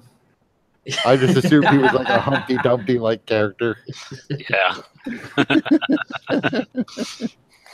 Well, now he's also got the breathing thing too. But as for the Baragond, he seems fine. And he looks at each of you, and he says, "You guys have been here too long." But then he returns his attention back to Ivar's screams and runs into the room. Following him in, I just say, "So have you, damn it." And then there's ooze. Before we do initiative, Ivar and Tacitus, you guys can do an Arcana check or basic intelligence check. Arcana. Well, at least I'm not disadvantaged. Just -2. I got a 19. All right, that's delightful. Over 20. Okay. 23. So I'm gonna send you guys what you know. Each of you know something slightly different.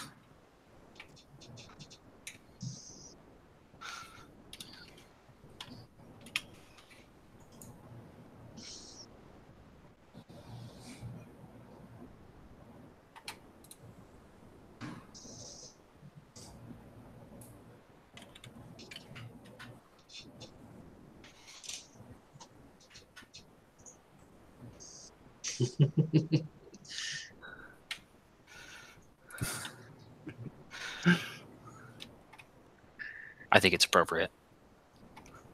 All right. Ivar sent it to you.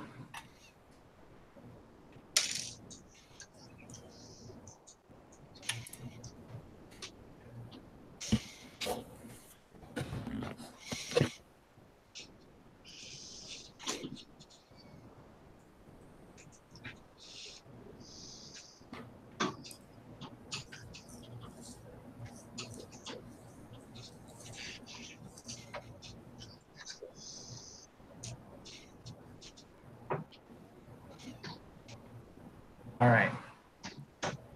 And then we got initiative.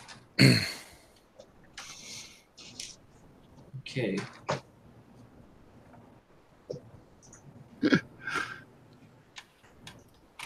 Okay.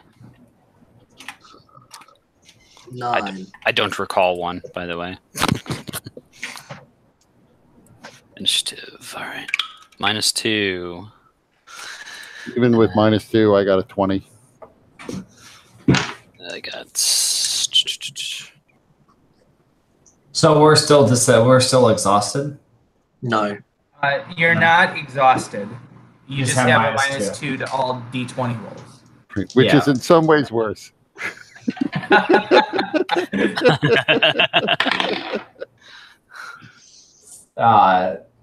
13. Yeah. One can get a negative number with a -2. So it also it applies to saves and attacks. Yeah. Tacitus and Petrie, what'd you guys get? I got I got a 13. 9. What? 9. Oh, I see. You guys posted. Yeah.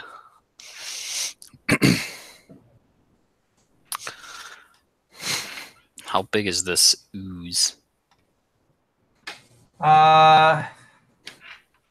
Big enough that it can envelop Ivar pretty quickly, if allowed to do so. And seems to be getting bigger. All right. I'd also like to mention you guys can still hear the rain pouring outside. So I'm gonna draw a little map of the rooms.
Not much. It's pretty empty. All right, so I know where Ivar and Tacitus and Baragond are. Here's kind of the general map. So this room is 20 by 15. The rest is this. So this is 30 by 20. Let me put that here so everybody knows.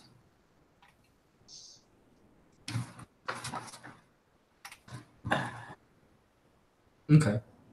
So, Martha and Petrie, where are you guys at?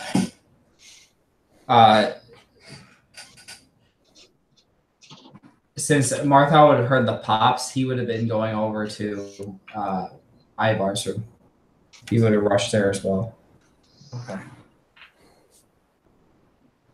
Petrie? Yeah, if everyone's heading over there, he'd run in there too. All right. You're going to be just outside the door because it's kind of crowded. Yeah. So this is kind of what I'm figuring for the setup. Does that jive with everyone? That's right. All right. So we got Ivor on deck, Tacitus and Martha. You guys can figure out which one of you guys go first. Actually, Ivar, Tacitus, Martha, you guys can go whatever order you want. The monster goes then, and then Petrie goes.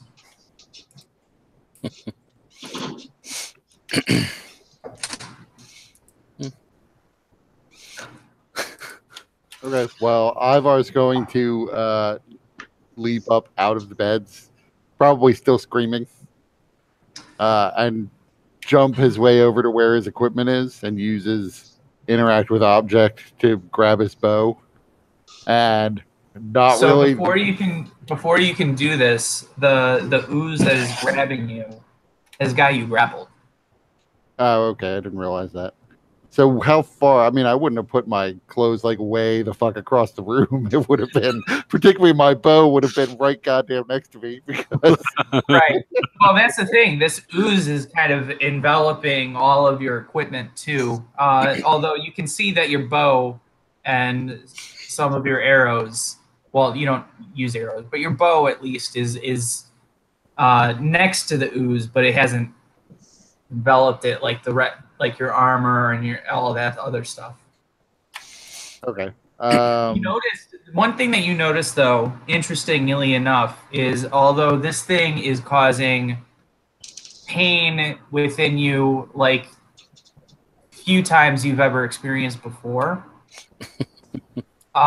it doesn't seem to be interacting with anything like the bed or your clothing. It's not causing any of it to burn up, deteriorate, disintegrate, melt, nothing like that. If you want to hold for a moment, I could try something. Well, you could still try something. Okay, so since it's not really enveloping my bow, I want to just reach down off the bed then and grab one of my Colmar arrows and just smash. This is my whole action. Just smash it into myself and start smearing grease all over me. So I'm naked and greasing up.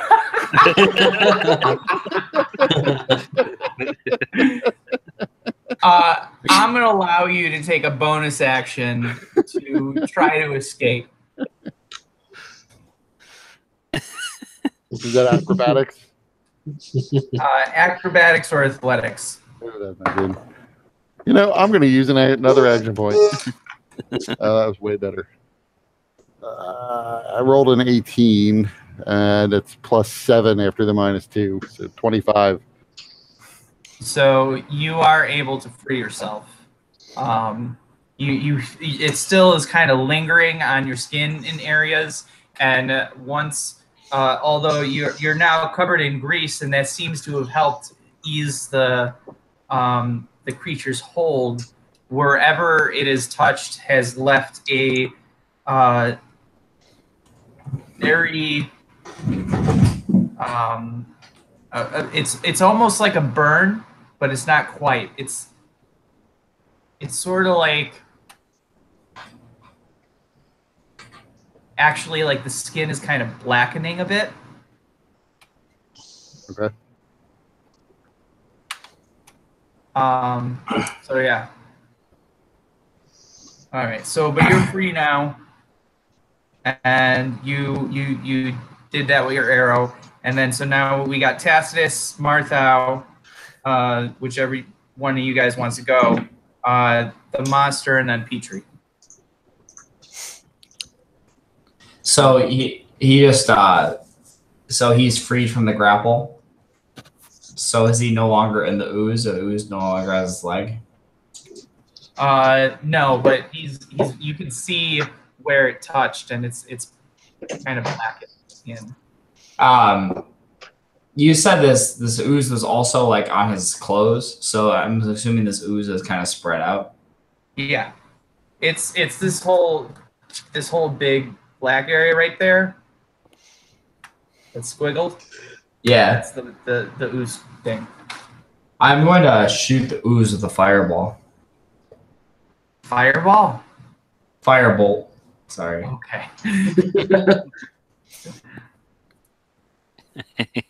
Yeah, don't fireball us. Alright.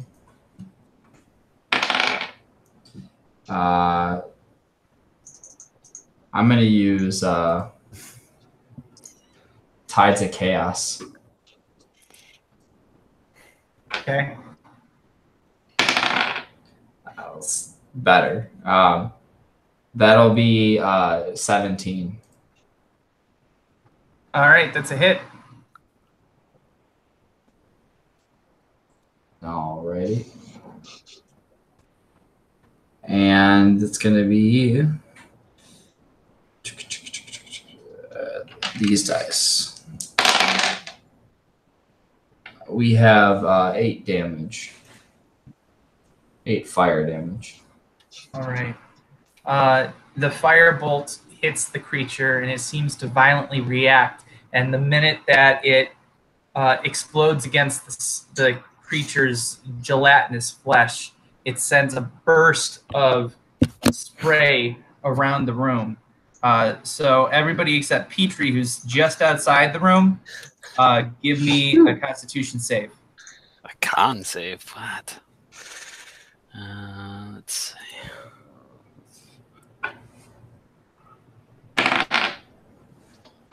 A 19. 17.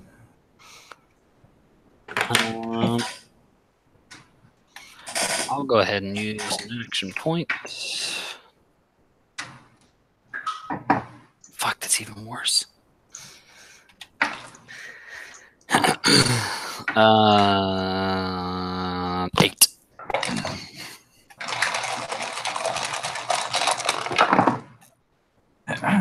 All right. Marthau and Ivar, you managed to resist it somewhat. So you only take 6 necrotic damage. Tacitus and Baragon, both of you take 12 necrotic damage.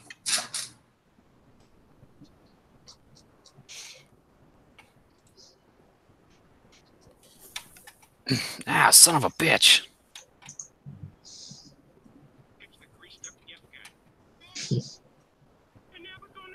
All right, so now we got Tacitus and then the monster. Can I get a sense of what this thing is like? Like, it seems to react violently to the fire, but what did it seem particularly damaging to the thing? It definitely seemed to hurt it, but it's hard to say since it doesn't really have any anatomy that you can see. Sure. Give me an Arcana check.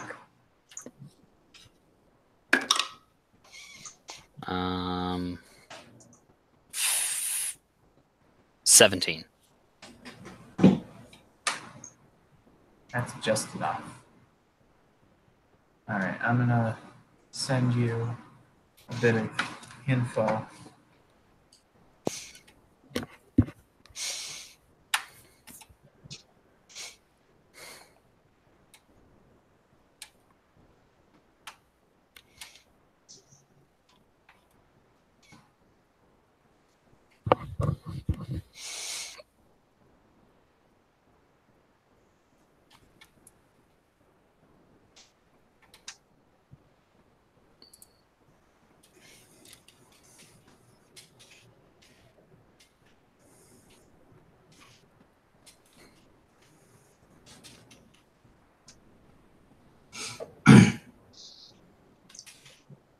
Okay.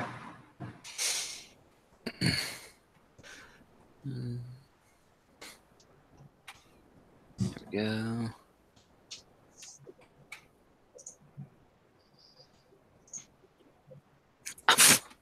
Okay. Sure.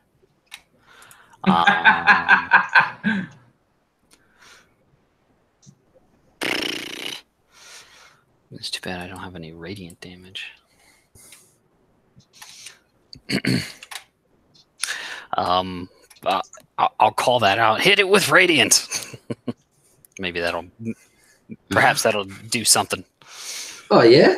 Like summon Elmore.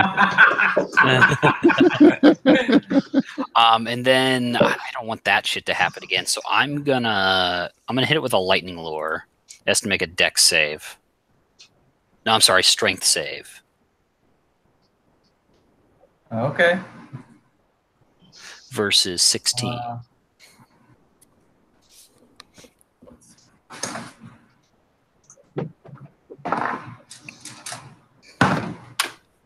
Fails. Alrighty. It takes.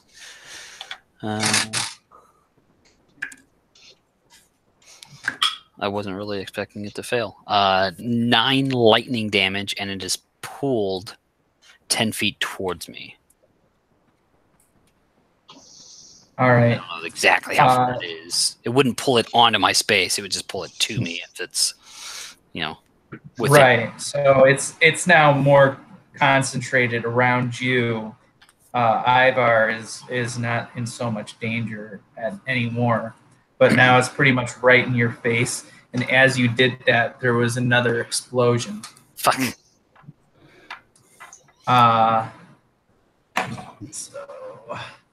Ivar, Tacitus, and Marthau, give me Constitution saving throws. 6. Hey, that's better. I'm going to use an action point.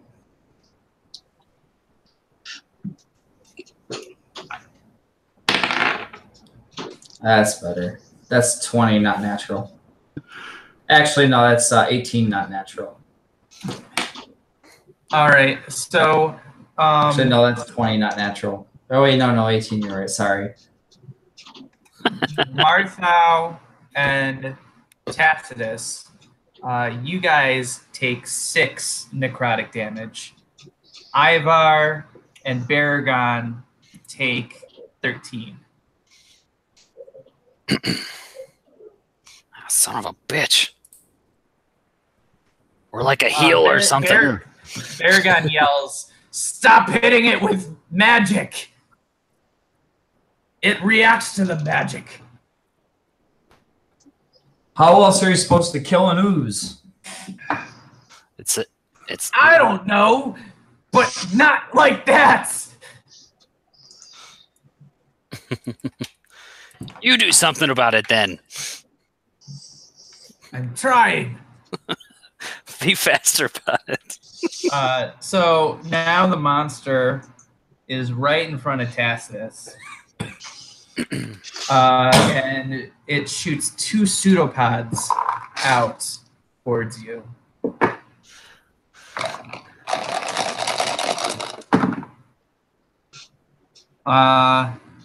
One is in... What is that? One is a 19. The other is a natural 1. So I'm going to re-roll that. And that's a natural 2, so that's going to be a critical fail. And just to really make it bad for him, I'm going to go ahead and shield, so that the first one does not hit me. Ooh. Okay. That's wise. All right, where's my D100? All right. Ow. 36. All right, the thing seems to be moving a bit slower now. It seems to be somewhat sluggish. Petrie, you're up. Then Baragon and Elmore are up. There's just a lot of people in the way, so I'm gonna drop a sacred flame down on it.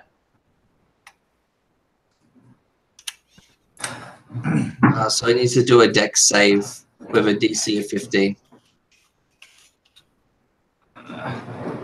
Alright, hold on 1 second. I drop some dice.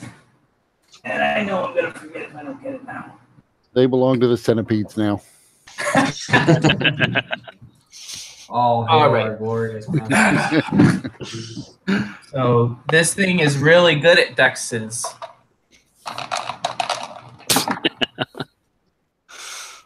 It rolled a 13. What did it need to be?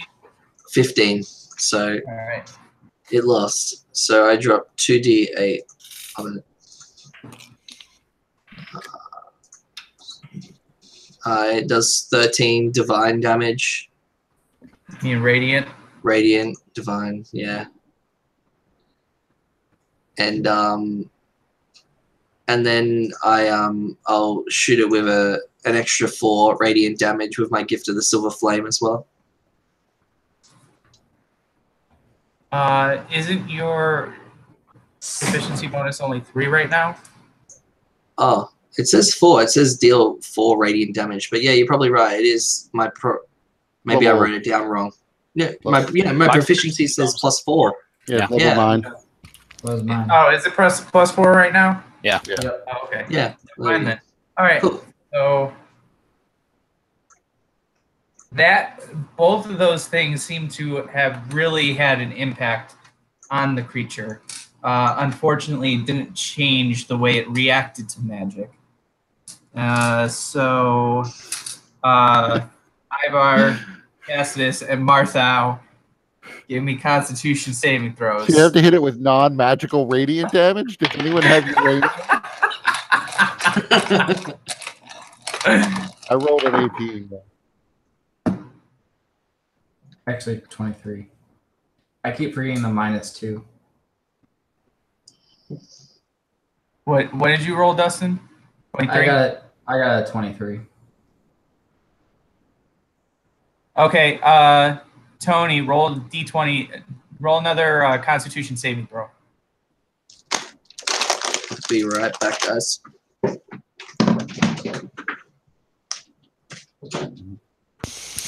Uh, 16. I don't suppose that's enough. Yeah, so it's considered a critical fail for you. But everyone else except Baragon managed to save, which is good because Critical they fail. only take 12 damage.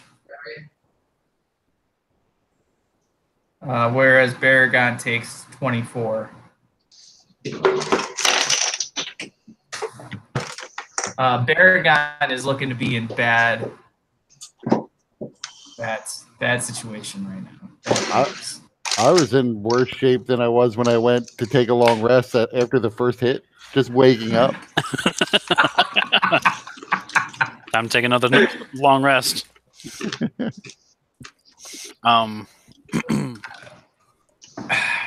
So, let me roll the.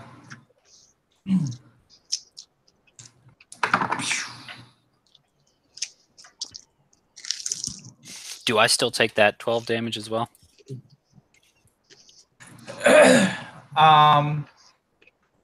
Hold on.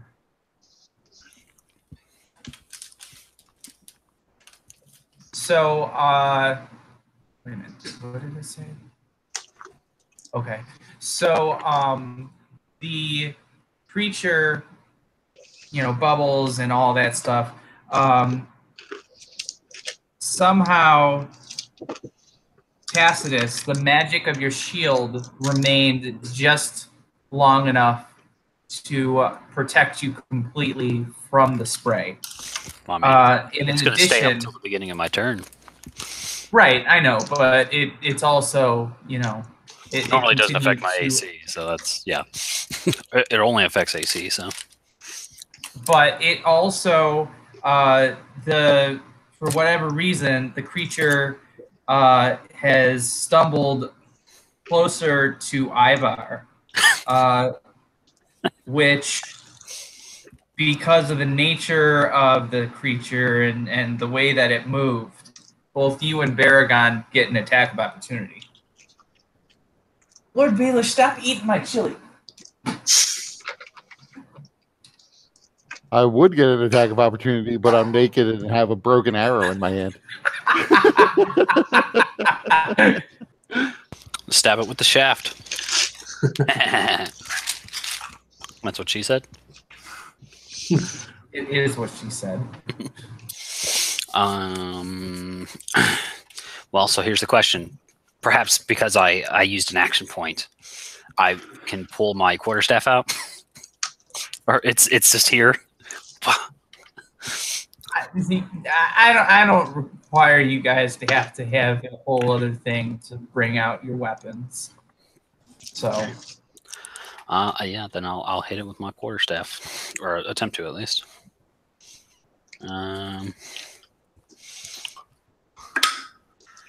Nice.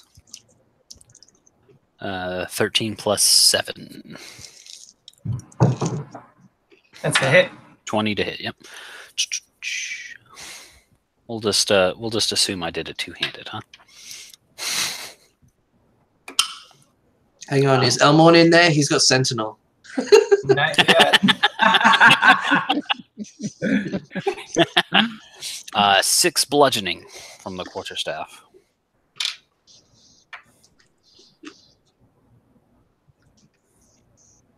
All right, so you hit it with your quarterstaff. Baragond opens up the thing, his water skin, and controls the water, wraps it around his head, not his head, his hand and his arm, and then first slashes, causing a tendril of water to slash out with an icy edge along one side to slash at it. Don't hit it with magic. What are you doing? It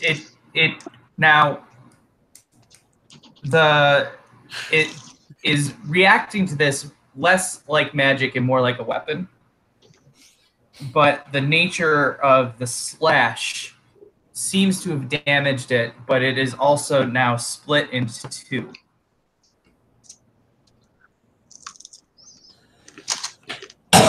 You're making more of them. How could I have possibly known that would happen? Haven't you been living here for like a year? Come on. No one could possibly be an expert in all things Mornland. And then he changes tactics. He wraps the water around his arm and thrusts it forward to pierce the one closer to him. And that seems to do some damage as well. And then Elmorn, he says, "Somebody throw something at it so I can hear where it lands." Actually, he goes, "Somebody throw something. I need to, let me hear, just throw something at it." What's wrong with Elmorn?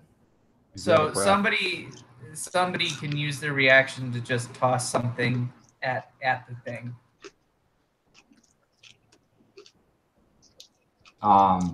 Yeah, I'll toss the nearest thing I find. Maybe it's a book on art history. Okay. So the book thuds next to the creature, and then all of a sudden a portal opens, and Elmorn's shaft thrusts through and strikes the creature before withdrawing into the portal and disappearing. I call out, you should definitely do that more often. Well, Anno is not creative enough to use the weapon to its fullest extent. That's captured in YouTube history. So when he hears that. Yeah. Because you guys remember with the kobolds, that's how the kobold extended his shaft. It was a portal opening. It's like a scorpion. So now, Ivar, you're up. Tacitus and Marthau are on deck. The spell is in the hold. So I am going to reach into the belt pouch at my feet and take out a flask of alchemist fire and throw it down onto whichever one of the two oozes is further away from me. Okay. They're pretty equidistant, unfortunately. Since you said that you're kind of down, I kind of figured you're up in that corner right next to the bed. So the one that's I guess further, that's closer to the bed, further from the wall. I got All right. 17. All right. So with the alchemist fire, is it a save or is it a attack? No, I rolled a hit, and then it takes fire damage. Non-magical fire damage, though. It takes 2 fire damage, and it has to, if it wants to put itself out, is take an action. It has to make a DC 10 dexterity save to put itself out, or it just keeps taking fire damage.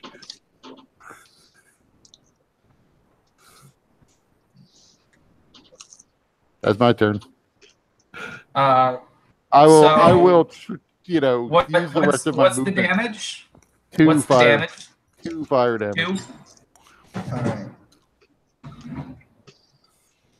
So it catches fire.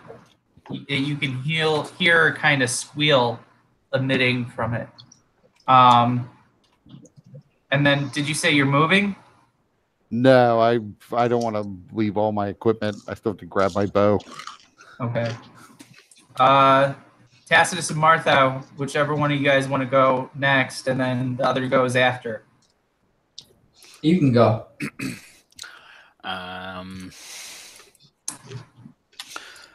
Well,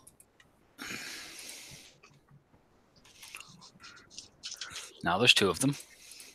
And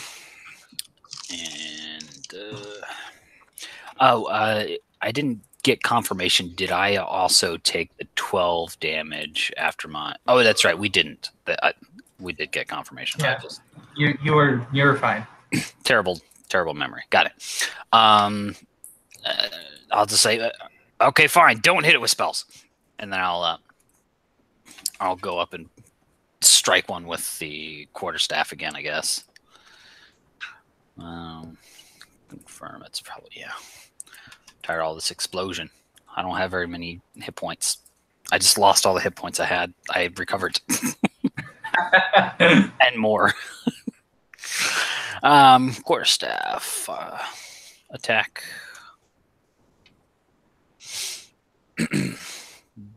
Two-handed.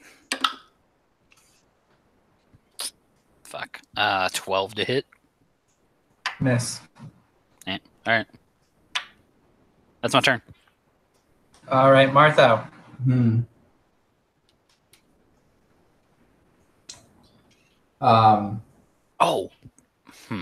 Interesting. Let's see. Martha. I just had a random thought. Because, I haven't had a chance. We kind of woke up, so I haven't had to redo my spells here, but I do still have counter spell. I wonder if that would have any effect on this thing. That is Normally an it's a interesting reaction. idea.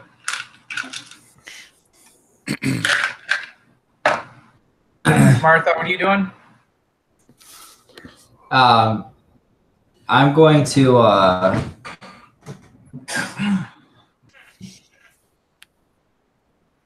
yeah.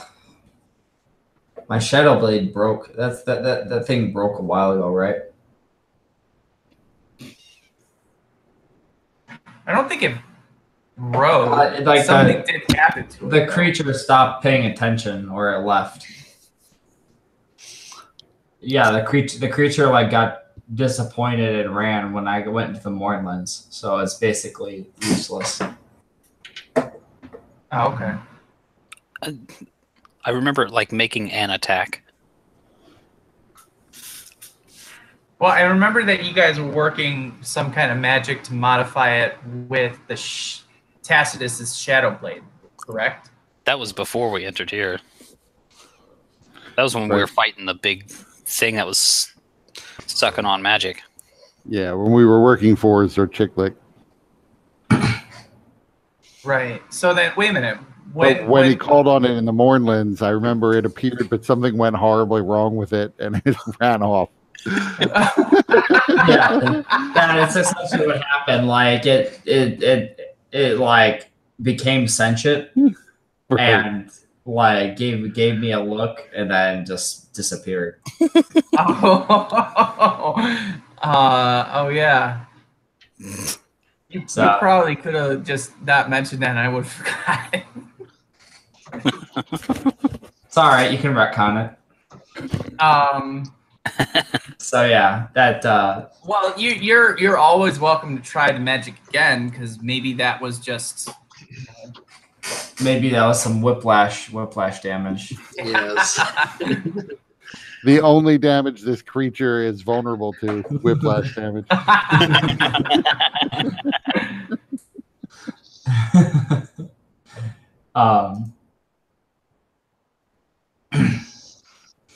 I'm going to cast.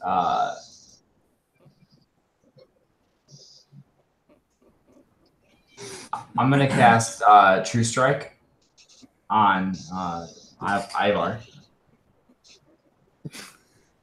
Okay. Does that have to be used like within a round? Ivar doesn't have any weapons on him right now. I was. It was Tacitus that split it in two, right? No, it was your character. No, that was Baragon. Baragon.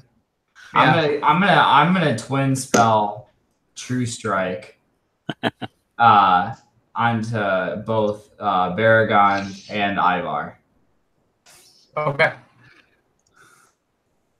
So just so that you know, Ivar, my version of True Strike affects all attacks that you make until the beginning of Dustin's next turn. Okay. So, FYI. So that's done. So now it's the monsters' turns. The one right in front of Tacitus launches 2 more pseudopods at him. Can I counterspell it? Natural 20.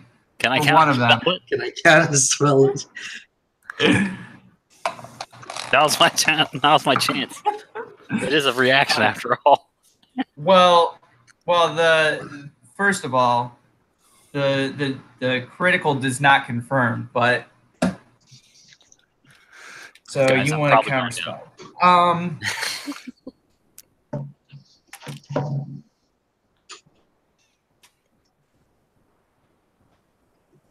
Give me a spellcaster check.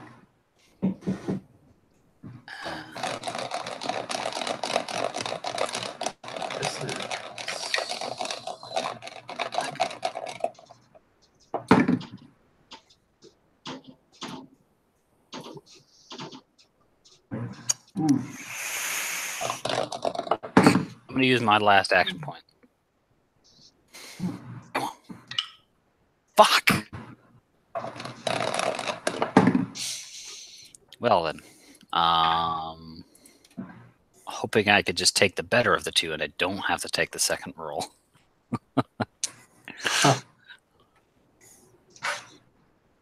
So you can take the better of the two. That's fairly handy. Just to check, no proficiency. Yeah. 10. Okay. He rolled 2 natural ones. So I am not going to completely negate the critical, but it is going to have an effect. So you're not going to take the max damage, and you're going to take some reduced damage from that. So You take 8 necrotic damage, but the one that you counterspell, you what does it look like when you counterspell?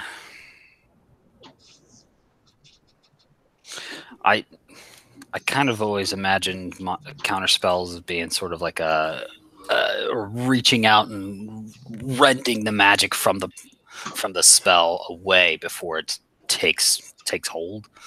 So I mean, I don't know. Maybe I meet one of the pseudopod and then yank to pull the magic. So you manage to pull away. As you do that, you tear out this magical core of energy, and you can feel it wrapped. Your fingers wrapped around this ephemeral energy, and the monster that you have ripped it from kind of quivers and then dissolves into just a puddle of goo. Well, that's handy. And then with that, the other one launches one pseudopod at Ivar and the other at Tacitus. How are we both within reach of it? Which one was on fire? That one. It's still on fire. So go ahead and roll the fire damage. 3. Now it hits you with flaming pseudopods. It's like the Stay Puft Marshmallow Man. All right. 21 on Ivar. That hits. 15 is what I have right now. And then for Tacitus, Rolo bastard. 16. No, not insufficient. Haha. All right. So Ivar.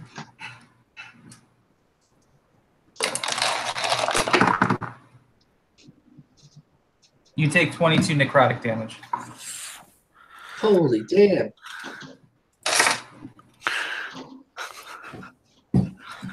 That would have left me with 8 HP.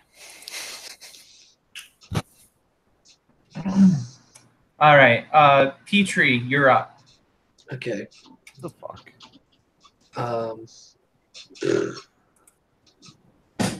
All right. Shit. I don't know. I can't hit it with magic.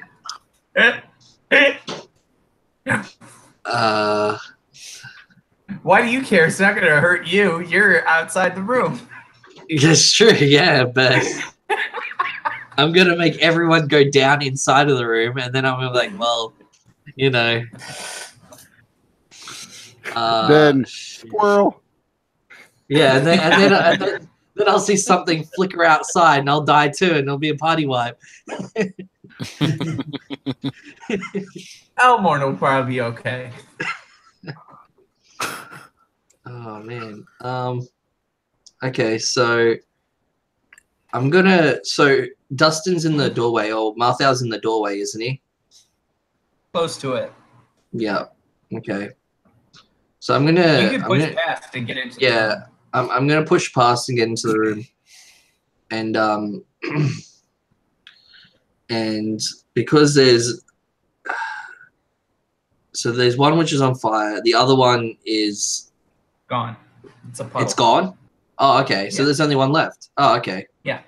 Okay, so I'll just stab the one which is on fire. Okay. All right. Make your attack roll. I got a -2, and then plus proficiency. 14. 1. Yeah, carry the 1. Yeah, 14. Yeah. That's a miss. Well, I will then. So who's lower out of the two of you guys? I mean, I don't know how you tell that exactly. By Actually, no. I just see you naked, and I'm just gonna put 4 temporary hit points on you.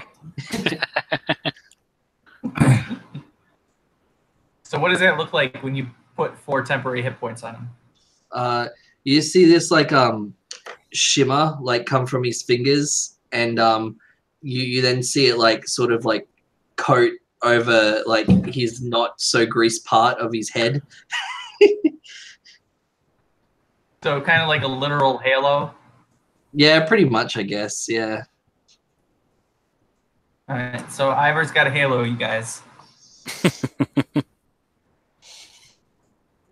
All right. With that, Baragon, he's kind of stumbling a little bit, but he once again goes to stab the creature with his water whip, but he misses and falls over as he does that. What the fuck? And then Elmorn says, "Someone throw something at it. Someone throw." Okay. Did he hit the same one, or the one that's left? Is that the one that he hit last time, or? Yeah. No, it's in the same spot. I don't remember. Well, I don't have a reaction to do that with, so. And Baragon is on his face. I don't have anything in my hand to throw. I thought you had an arrow shaft. I'm sure I must have dropped that. Also, I'm not sure it would make us sound sufficiently loud to throw just an arrow shaft. Martha, what about you?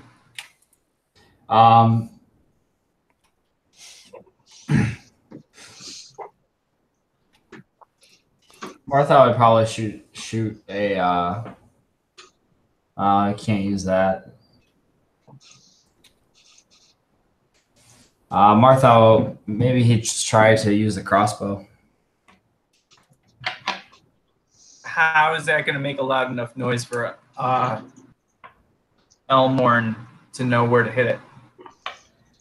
I mean, presumably it's a gel thing, right? So if I aim the crossbow and it makes a thunk in the wood. Yeah, but you have to remember he's in the other room. I mean, how did he hear when we threw like a book? That had to make a thunk.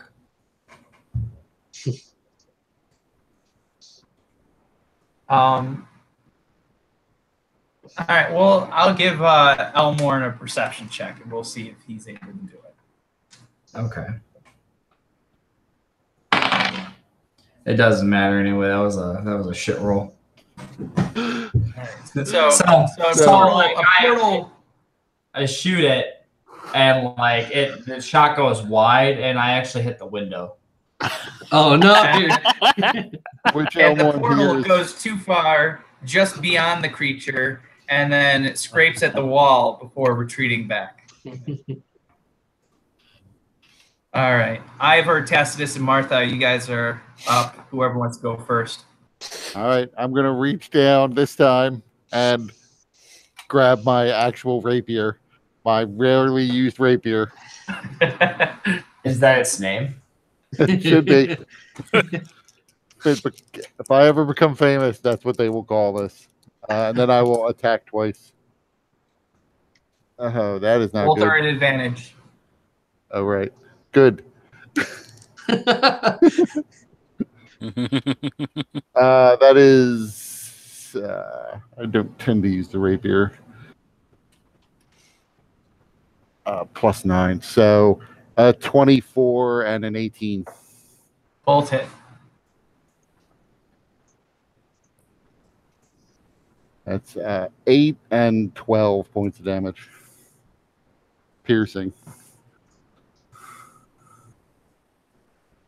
All right. The mask looks like it's like quivering, as if it's on the verge, but it's not quite there.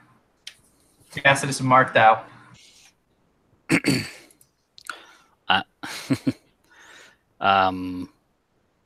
Do I still get the? Forgot the True Strike thing. Is that still active right now, or? Yeah. Yeah. What does that do again?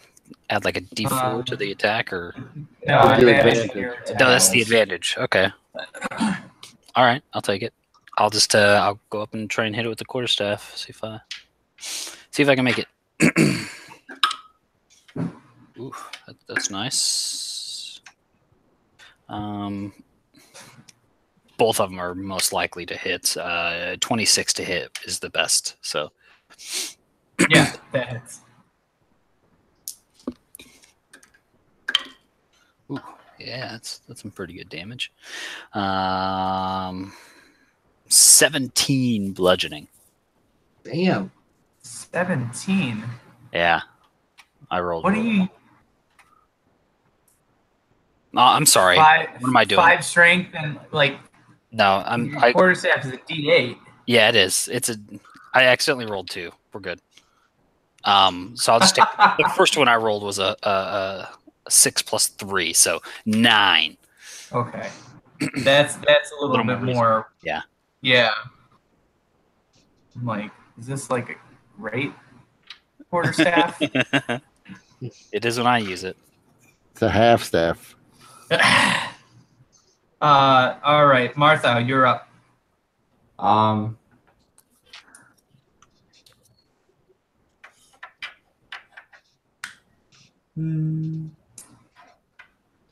Martha's gonna pull out his ancestral wand and does it activate on touch, or is it kind of like, is it a range attack? Attack. Yeah, I have that the ancestral wand also can do it attacks. Huh. What attacks can it do? Just a 1d8 plus 5 radiant damage. Okay.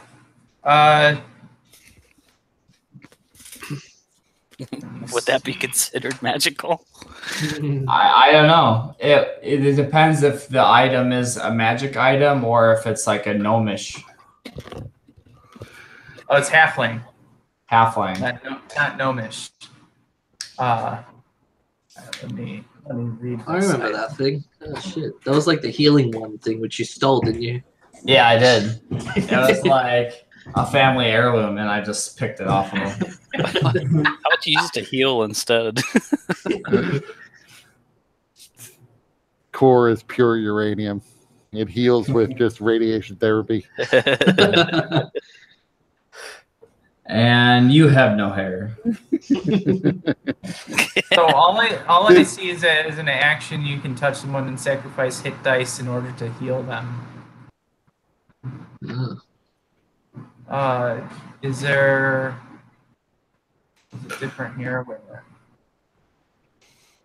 What actually happened to Elmore's hair is he just slept too close to it.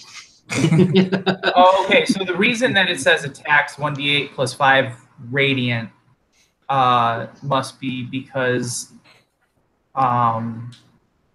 that's the wait a minute, no. All right, let me pull up the original item.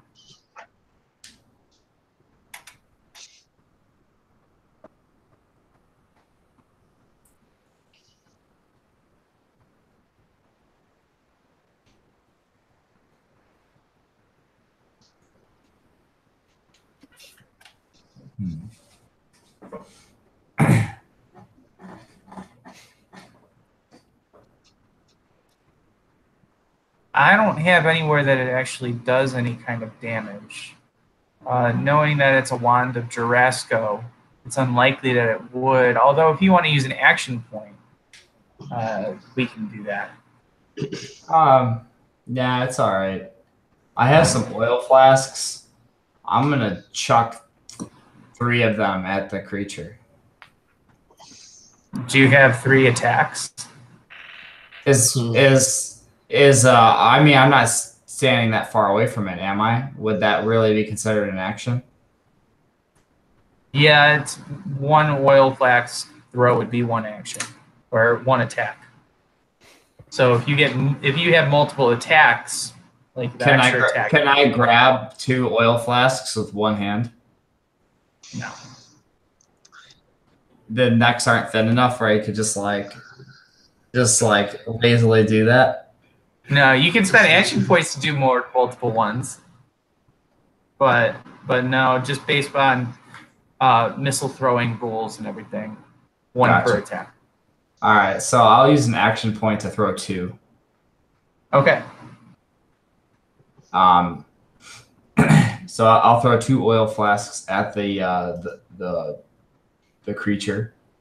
All right, make an attack roll for each one. I got a let's see. Throwing is dexterity, so that's 16 and 4. And I guess I'll use an action point to reroll the 4. So that's a 9, which is slightly better. All right. The 16 doesn't quite hit, but it lands close enough to do some splash to cause the fire to flame up a little bit more. So, is that normally a D6 fire or D8? I'm guessing D6. Kurt, were you doing D6 or D8? Oh no, the alchemist fire is D4. It's only D4. What I have in my notes. I don't know where I got that from. I thought it was 2d4. No, I would have put it at D8. It says 1d6. Player's Handbook is a D4. Yeah, that's where I got it from. Oh, that seems lame. I mean, all right. Maybe a D46. It's just a D4. Well, a D46. We'll do a D4, right? We'll do a D4 for this one. It's one of those continual things. It doesn't seem like much until it starts to add up over time. Right. It does 3 damage. Oh no, I was looking at Pathfinder. Don't worry. All right. So, the monster is still barely up, but is not using its action to put out the fire. So, Elmorn, go ahead and roll some damage, and Martha, go ahead and roll some damage for the fire. It takes 4 fire damage. 3 fire damage. All right. With its pseudopod, it begins reaching out, one at Tacitus and one at Ivar. But the fire suddenly, the monster quivers, and then it slumps into a puddle of fiery goo. Spell goo. And you hear Elmorn be from the other room. Did we kill it? Yes, Shaggy. I mean, Scooby. He's dead, Elmorn. Or it's dead. Whatever this thing is. Was. Living spell.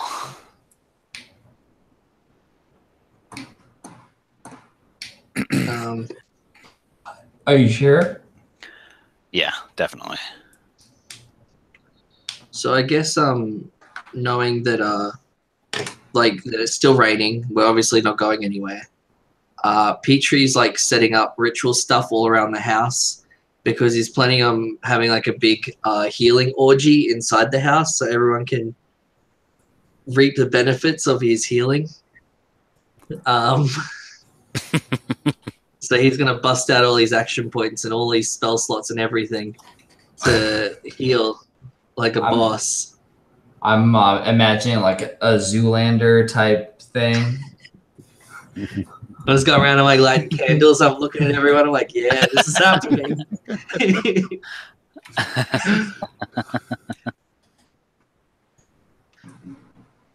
All right. So who do you want to heal first?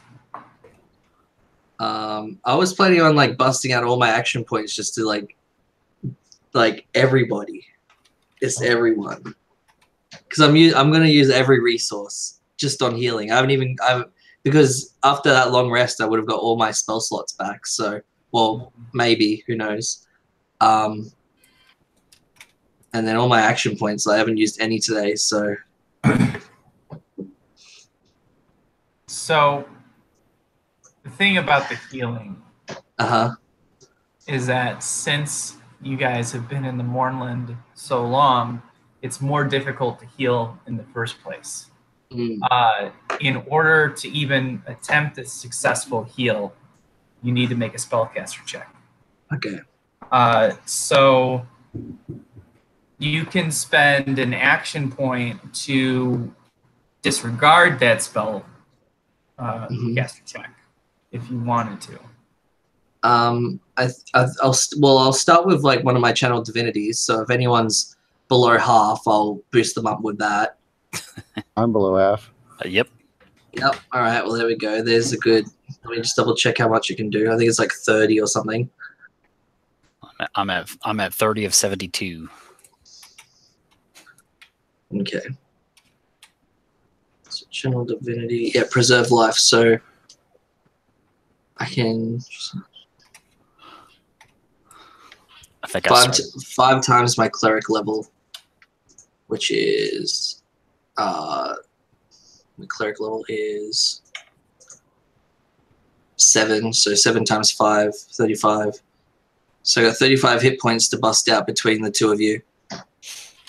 Divide by 2. Divide by 2. Round it up or down? Mournland. Yep.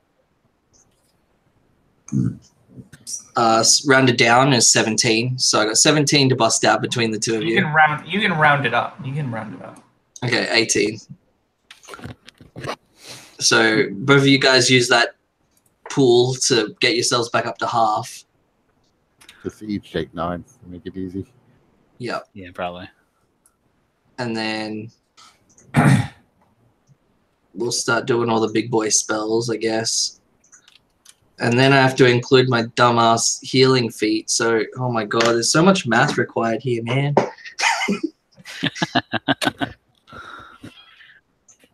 Alright.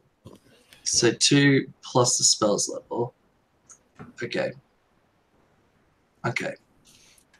Actually, I got to lay on hands. I'll use 10 of those as well. So that's 5. Who needs 5 hit points? Here you go. There's another 5. What is Tacitus at? Now I'm at 39 of 72. I'm at 49 of 106. Okay. There's 4 spell slots here. 1, So 2, 3. you can take the 5 from his laying on of hands. Okay. I'm still getting dressed. All right. Okay, so that's 1, 2, 3, 4, 5. 5, 2. 5 plus 2. Oh my god, dude. 5 plus 2 is 7. Yeah, no, because then I have to plus the amount of spell slots I dumped into it, which is another 4. So 7 plus 4 is an 11, so it's 11 modifier, then plus 5d8s. So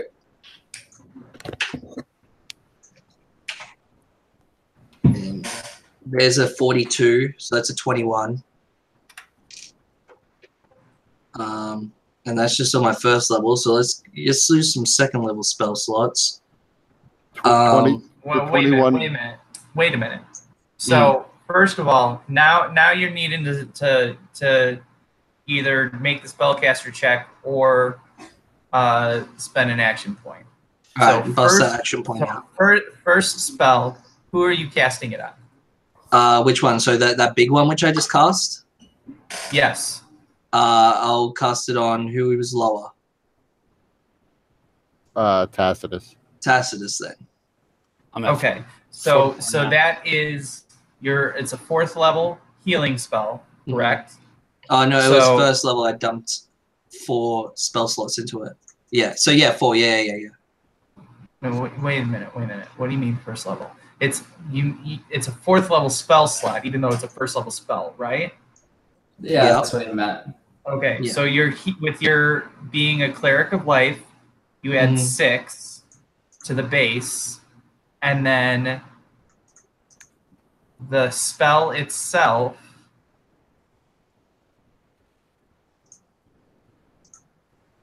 Spell itself with the 4 spell slots. 1d8 plus 1d8 per spell slot, so that's 4d8 plus your wisdom modifier. So what's your wisdom? It is a +3. All right, so 4d8 plus 9. So roll 4d8 and add 9. 33. And then divide by 2, that's 16. So Yeah. Tacitus, you heal 16 hit points. Okay. All right, And let's go again. that was 1 action point you used to do that. Okay, and Now- a 4th level spell slot. Right. And so you get 2 4th level spell slots. So are you using another one? Yeah. All right. Are you using it on Tacitus again? Yes.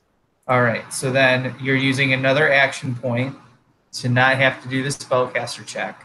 Was this another 4th level spell slot, or Right. Yeah, but I've still got other spell slots, so we're good. cast it on? On Iva. Iva. Okay. All right. Well, we'll put it on Iva then. All right.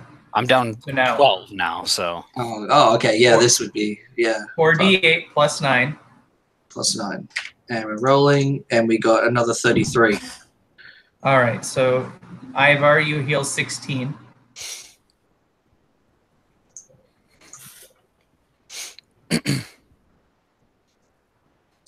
And now, so you've used your 2 4th level spells. Are you using any more spells? Who else needs healing, and how low are you guys? I'm still down 31. Oh yeah, we'll put another bit into you. Let's. I've got more spell slots. Let's keep going. Or sorry, 41. All right. So now 3d8 plus 8 for 3rd level. All right. And then another action point. Yep. +8. 25. All right. So that's 13. So Ivar, you heal another 13.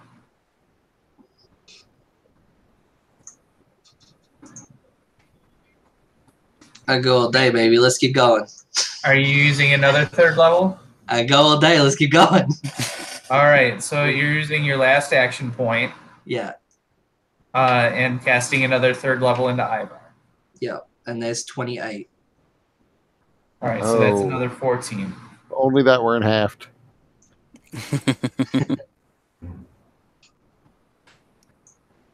All right. So now you're out of you're out of action points. So if you want to use any more healing spells, you have to make a spellcaster check. Yeah, let's do it. Let's give it a crack. Let's put another one into Iva.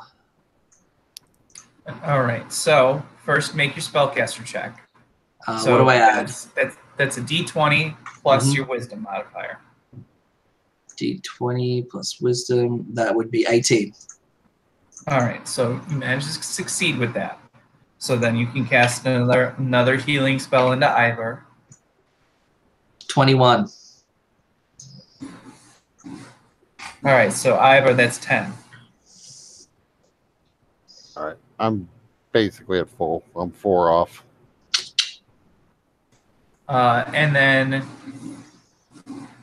we hit Martha, what about you? How are you on health? I've got I'm missing 24. So I'm above half. I mean, I'm not like I could use some, but at the same time, like I've got like maybe 3/4-ish of my health. All right, let's hit him up. All right. So I mean, there's also Baragons to consider. yeah, fuck him. Baragon is he's out cold. I'm not. I don't like him. He's lost. All right. So you have used all of your 3rd level slots, right? Yeah, we're going down to 2s. All right. So now that's 2d8 plus 7, and you need to make a spellcaster check. Okay, spellcaster check. Plus 21. All right. So that one's successful. All right, 2d8 plus 7 is a.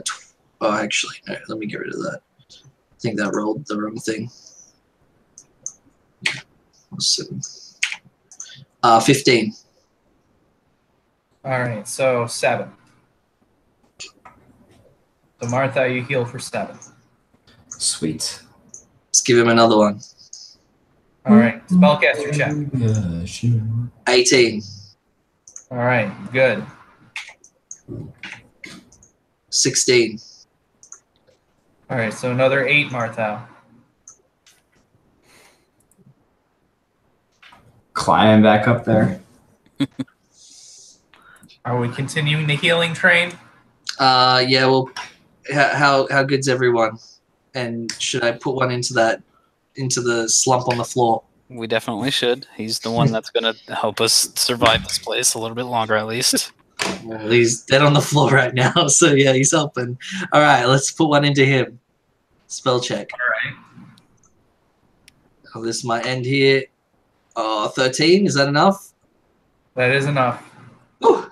All right. So are you using a 2nd level or 1st level? Yeah, my last 2nd level. Yeah. Okay. So 2d8 plus 7. 17. All right. So he heals 8. He's still out cold, but you can see some of his wounds mending slowly, but they're mending.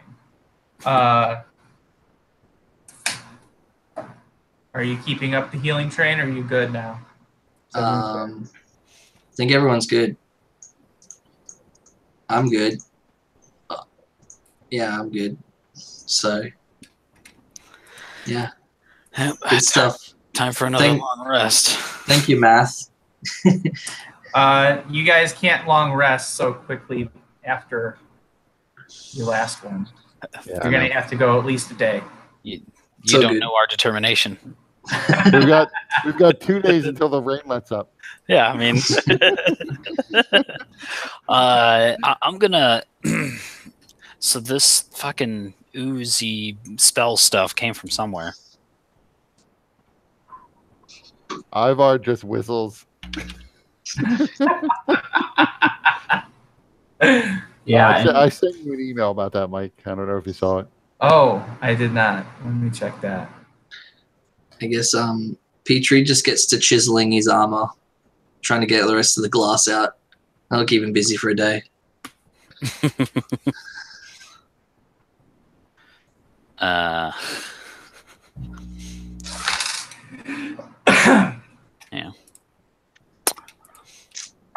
I don't know. I just don't know. I guess perhaps now I can actually have a moment to prepare spells. Let's see if there's anything that might be better here. All right, responded Kurt. So I'm thinking that's a good place to end for the night. Yeah. What did people think? Goddamn spell things. So yeah, Ivar is going to go to Tacitus and say, I think that the ooze probably came out of this bandolier of potions I picked up. Do you want to help me identify what's in the rest of the vials that aren't broken? Yeah, give me a little bit here. So Ivar, before you went to sleep, do you remember rolling that d20? No. Not really. I do. I do. You rolled a 9, and it was higher than 10 or lower than 10. Were any of those bottles going to break when you kind of just drew your clothes off?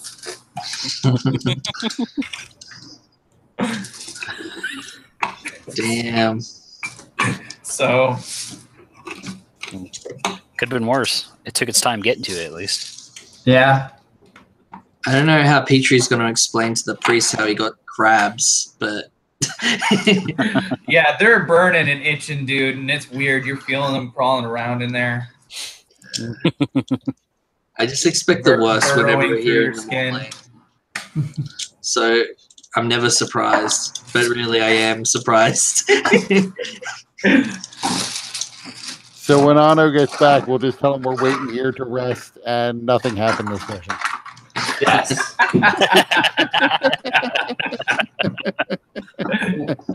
we just all talked in our underwear for like 2 hours.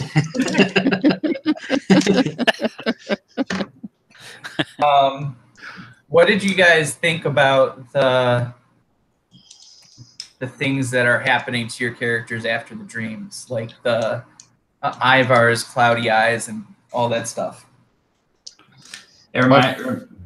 My first thought was much like with Petrie. Ivar went blind before and did not care for it. Yeah.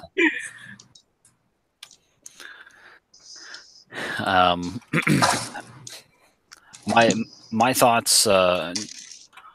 My character doesn't know exactly what to think, but I'm just thinking, why in the world does Mike like to disfigure everybody constantly?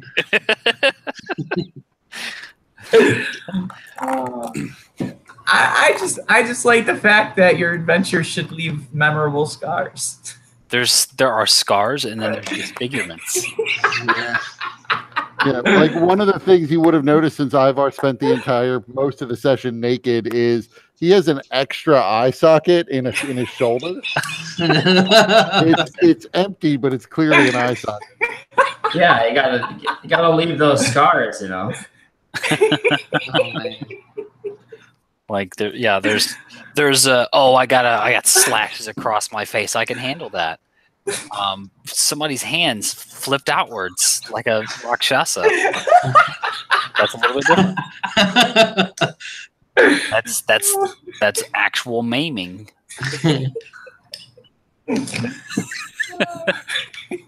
Man. See, your approach to things is, I could tell you like to do that. Whereas in my games, I like to fuck with characters mentally. I take what they love and fuck with that. You take the character and dismember them. Well, not dismember, you're just disfiguring and Yeah. To be fair, as an archer, Ivar does love his eyesight. Oh, damn, yeah.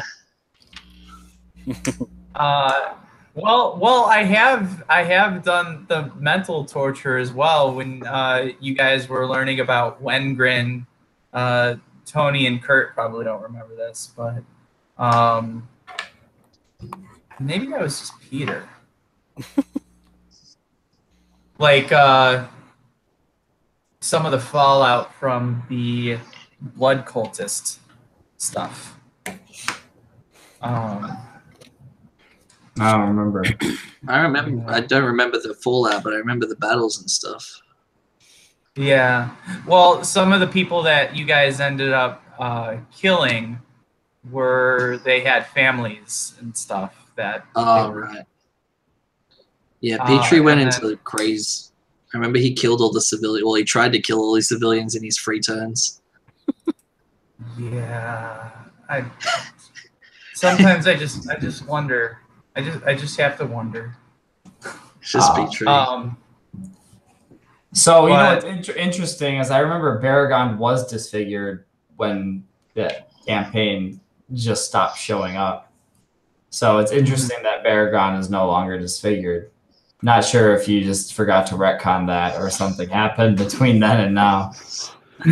What was his disfigurement? I remember he had the aberrant mark. Yeah, he had his feet like curled out. Like Oh yes. Yeah, like kind of like those jester shoes that are like really long. The fuck? To be fair, this happened when he went into the Mournland as well. Yes. That's not fair at all. You could say this doesn't happen. So when he came in the Mournlands this time, it disfigured him by straightening his feet. Oh, the horror. This is sort of like the third major time of disfigurement, though, because first it was like the ghost airship, then it was whatever that was underground that just disfigured you by touching you. Yep.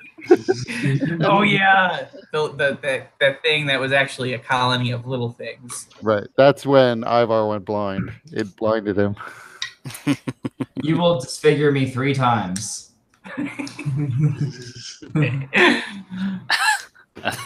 I guess actually, to be fair, on the ghost airship, I was getting extra eyes. I mean, if you cut like holes in your armor for that eye, shouldn't you get like advantage? Yeah. It's just the socket, though. It's not an actual eye. I'm hoping to run across one of the 2 eyes of Vecna someday.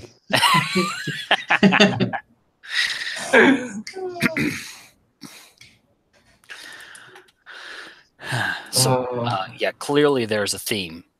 I just wanted to point that out. Always, yeah. Even from like before you guys, when we were our first like at Fort Deep Dark, they were all messed up in there too. Yeah. Like there were, like piles of bodies, and then there was that whipping lady who was just obsessed with beating us and getting off on it. Like she was so weird. Yeah. Well, down in Fort Deep Dark, you guys are battling against basically what amount to Cenobites from Hellraiser.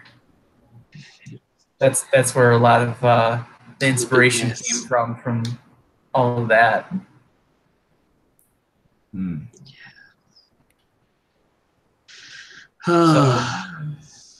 Yeah, I guess we invite it. We're going into dumb places where all these things are. So yeah, guys, let's go to the Mournlands. yeah, let's go to the Mournlands. It would be fun, they said. I don't remember anyone saying that. Everybody can blame Elmorn for all of your body. We will. At least this time around. That'll be our company motto. Thanks, Elmorn. No, the company motto is clearly, you'll be disfigured, but we'll work on it. That's the thing, they won't. There's no health plan in this company. Disfigurement's only temporary, glorious forever.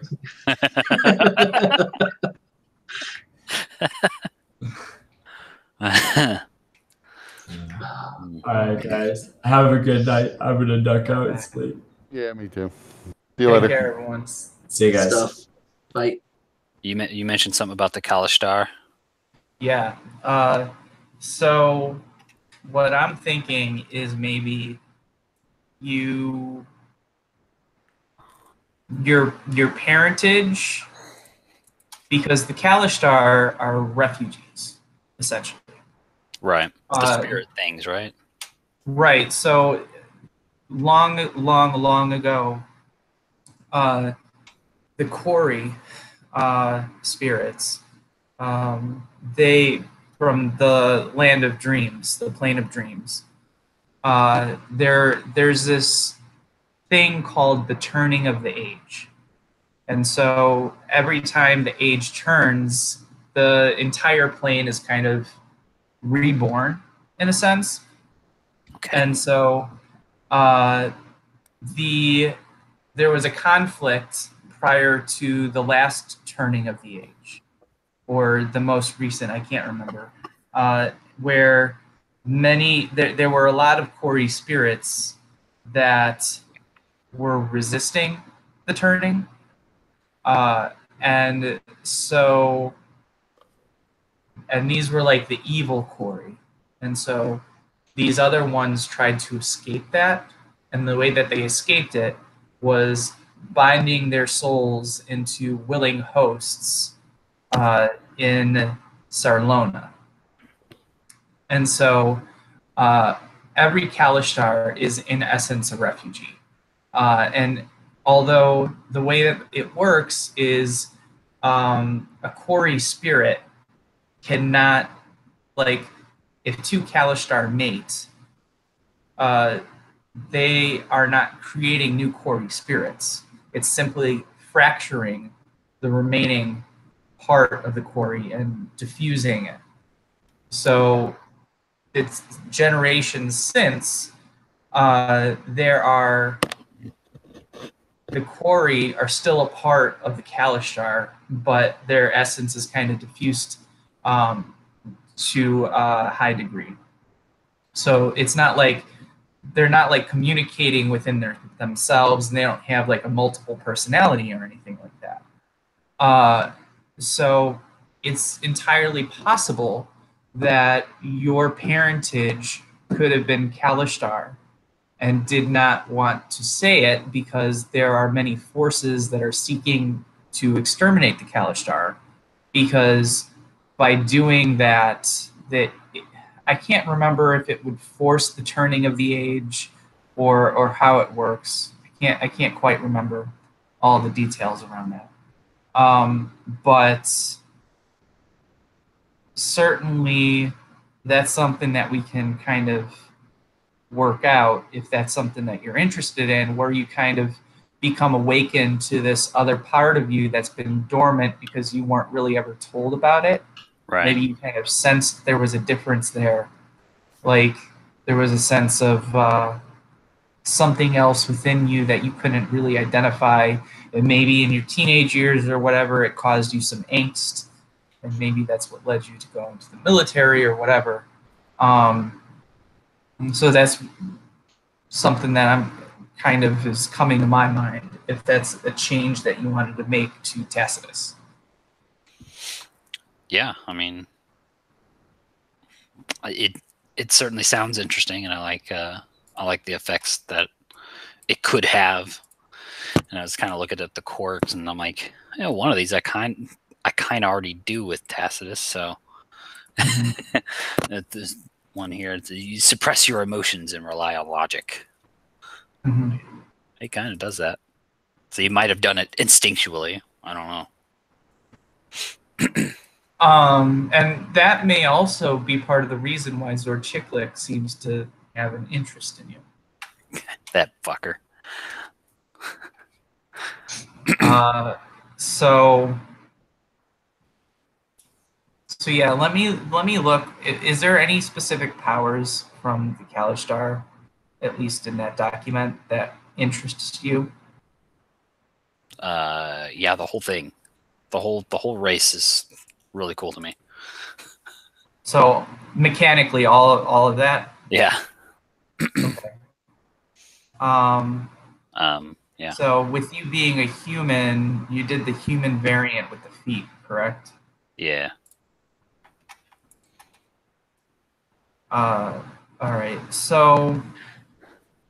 Yeah. Let me find my.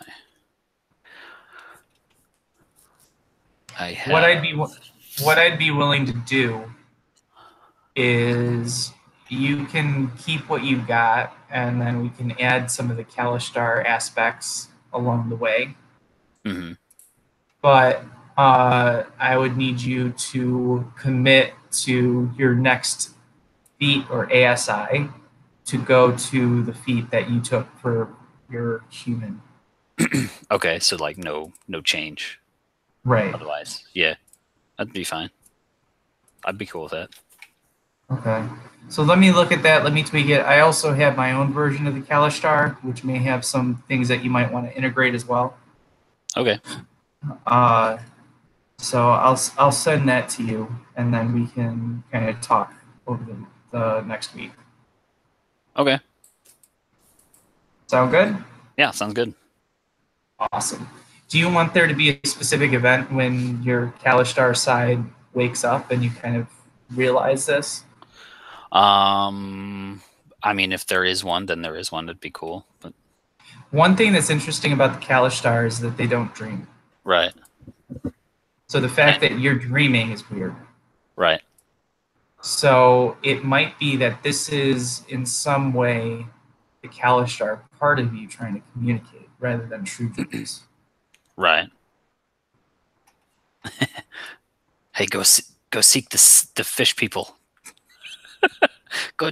By the way, that was an aboleth. I figured it was either something that or a kraken, but Yeah. I was hoping that the mucus part would give that away. yeah, yeah. All right. All right. I gotta get to bed. Yeah, me too. I'll see you, man. Take care.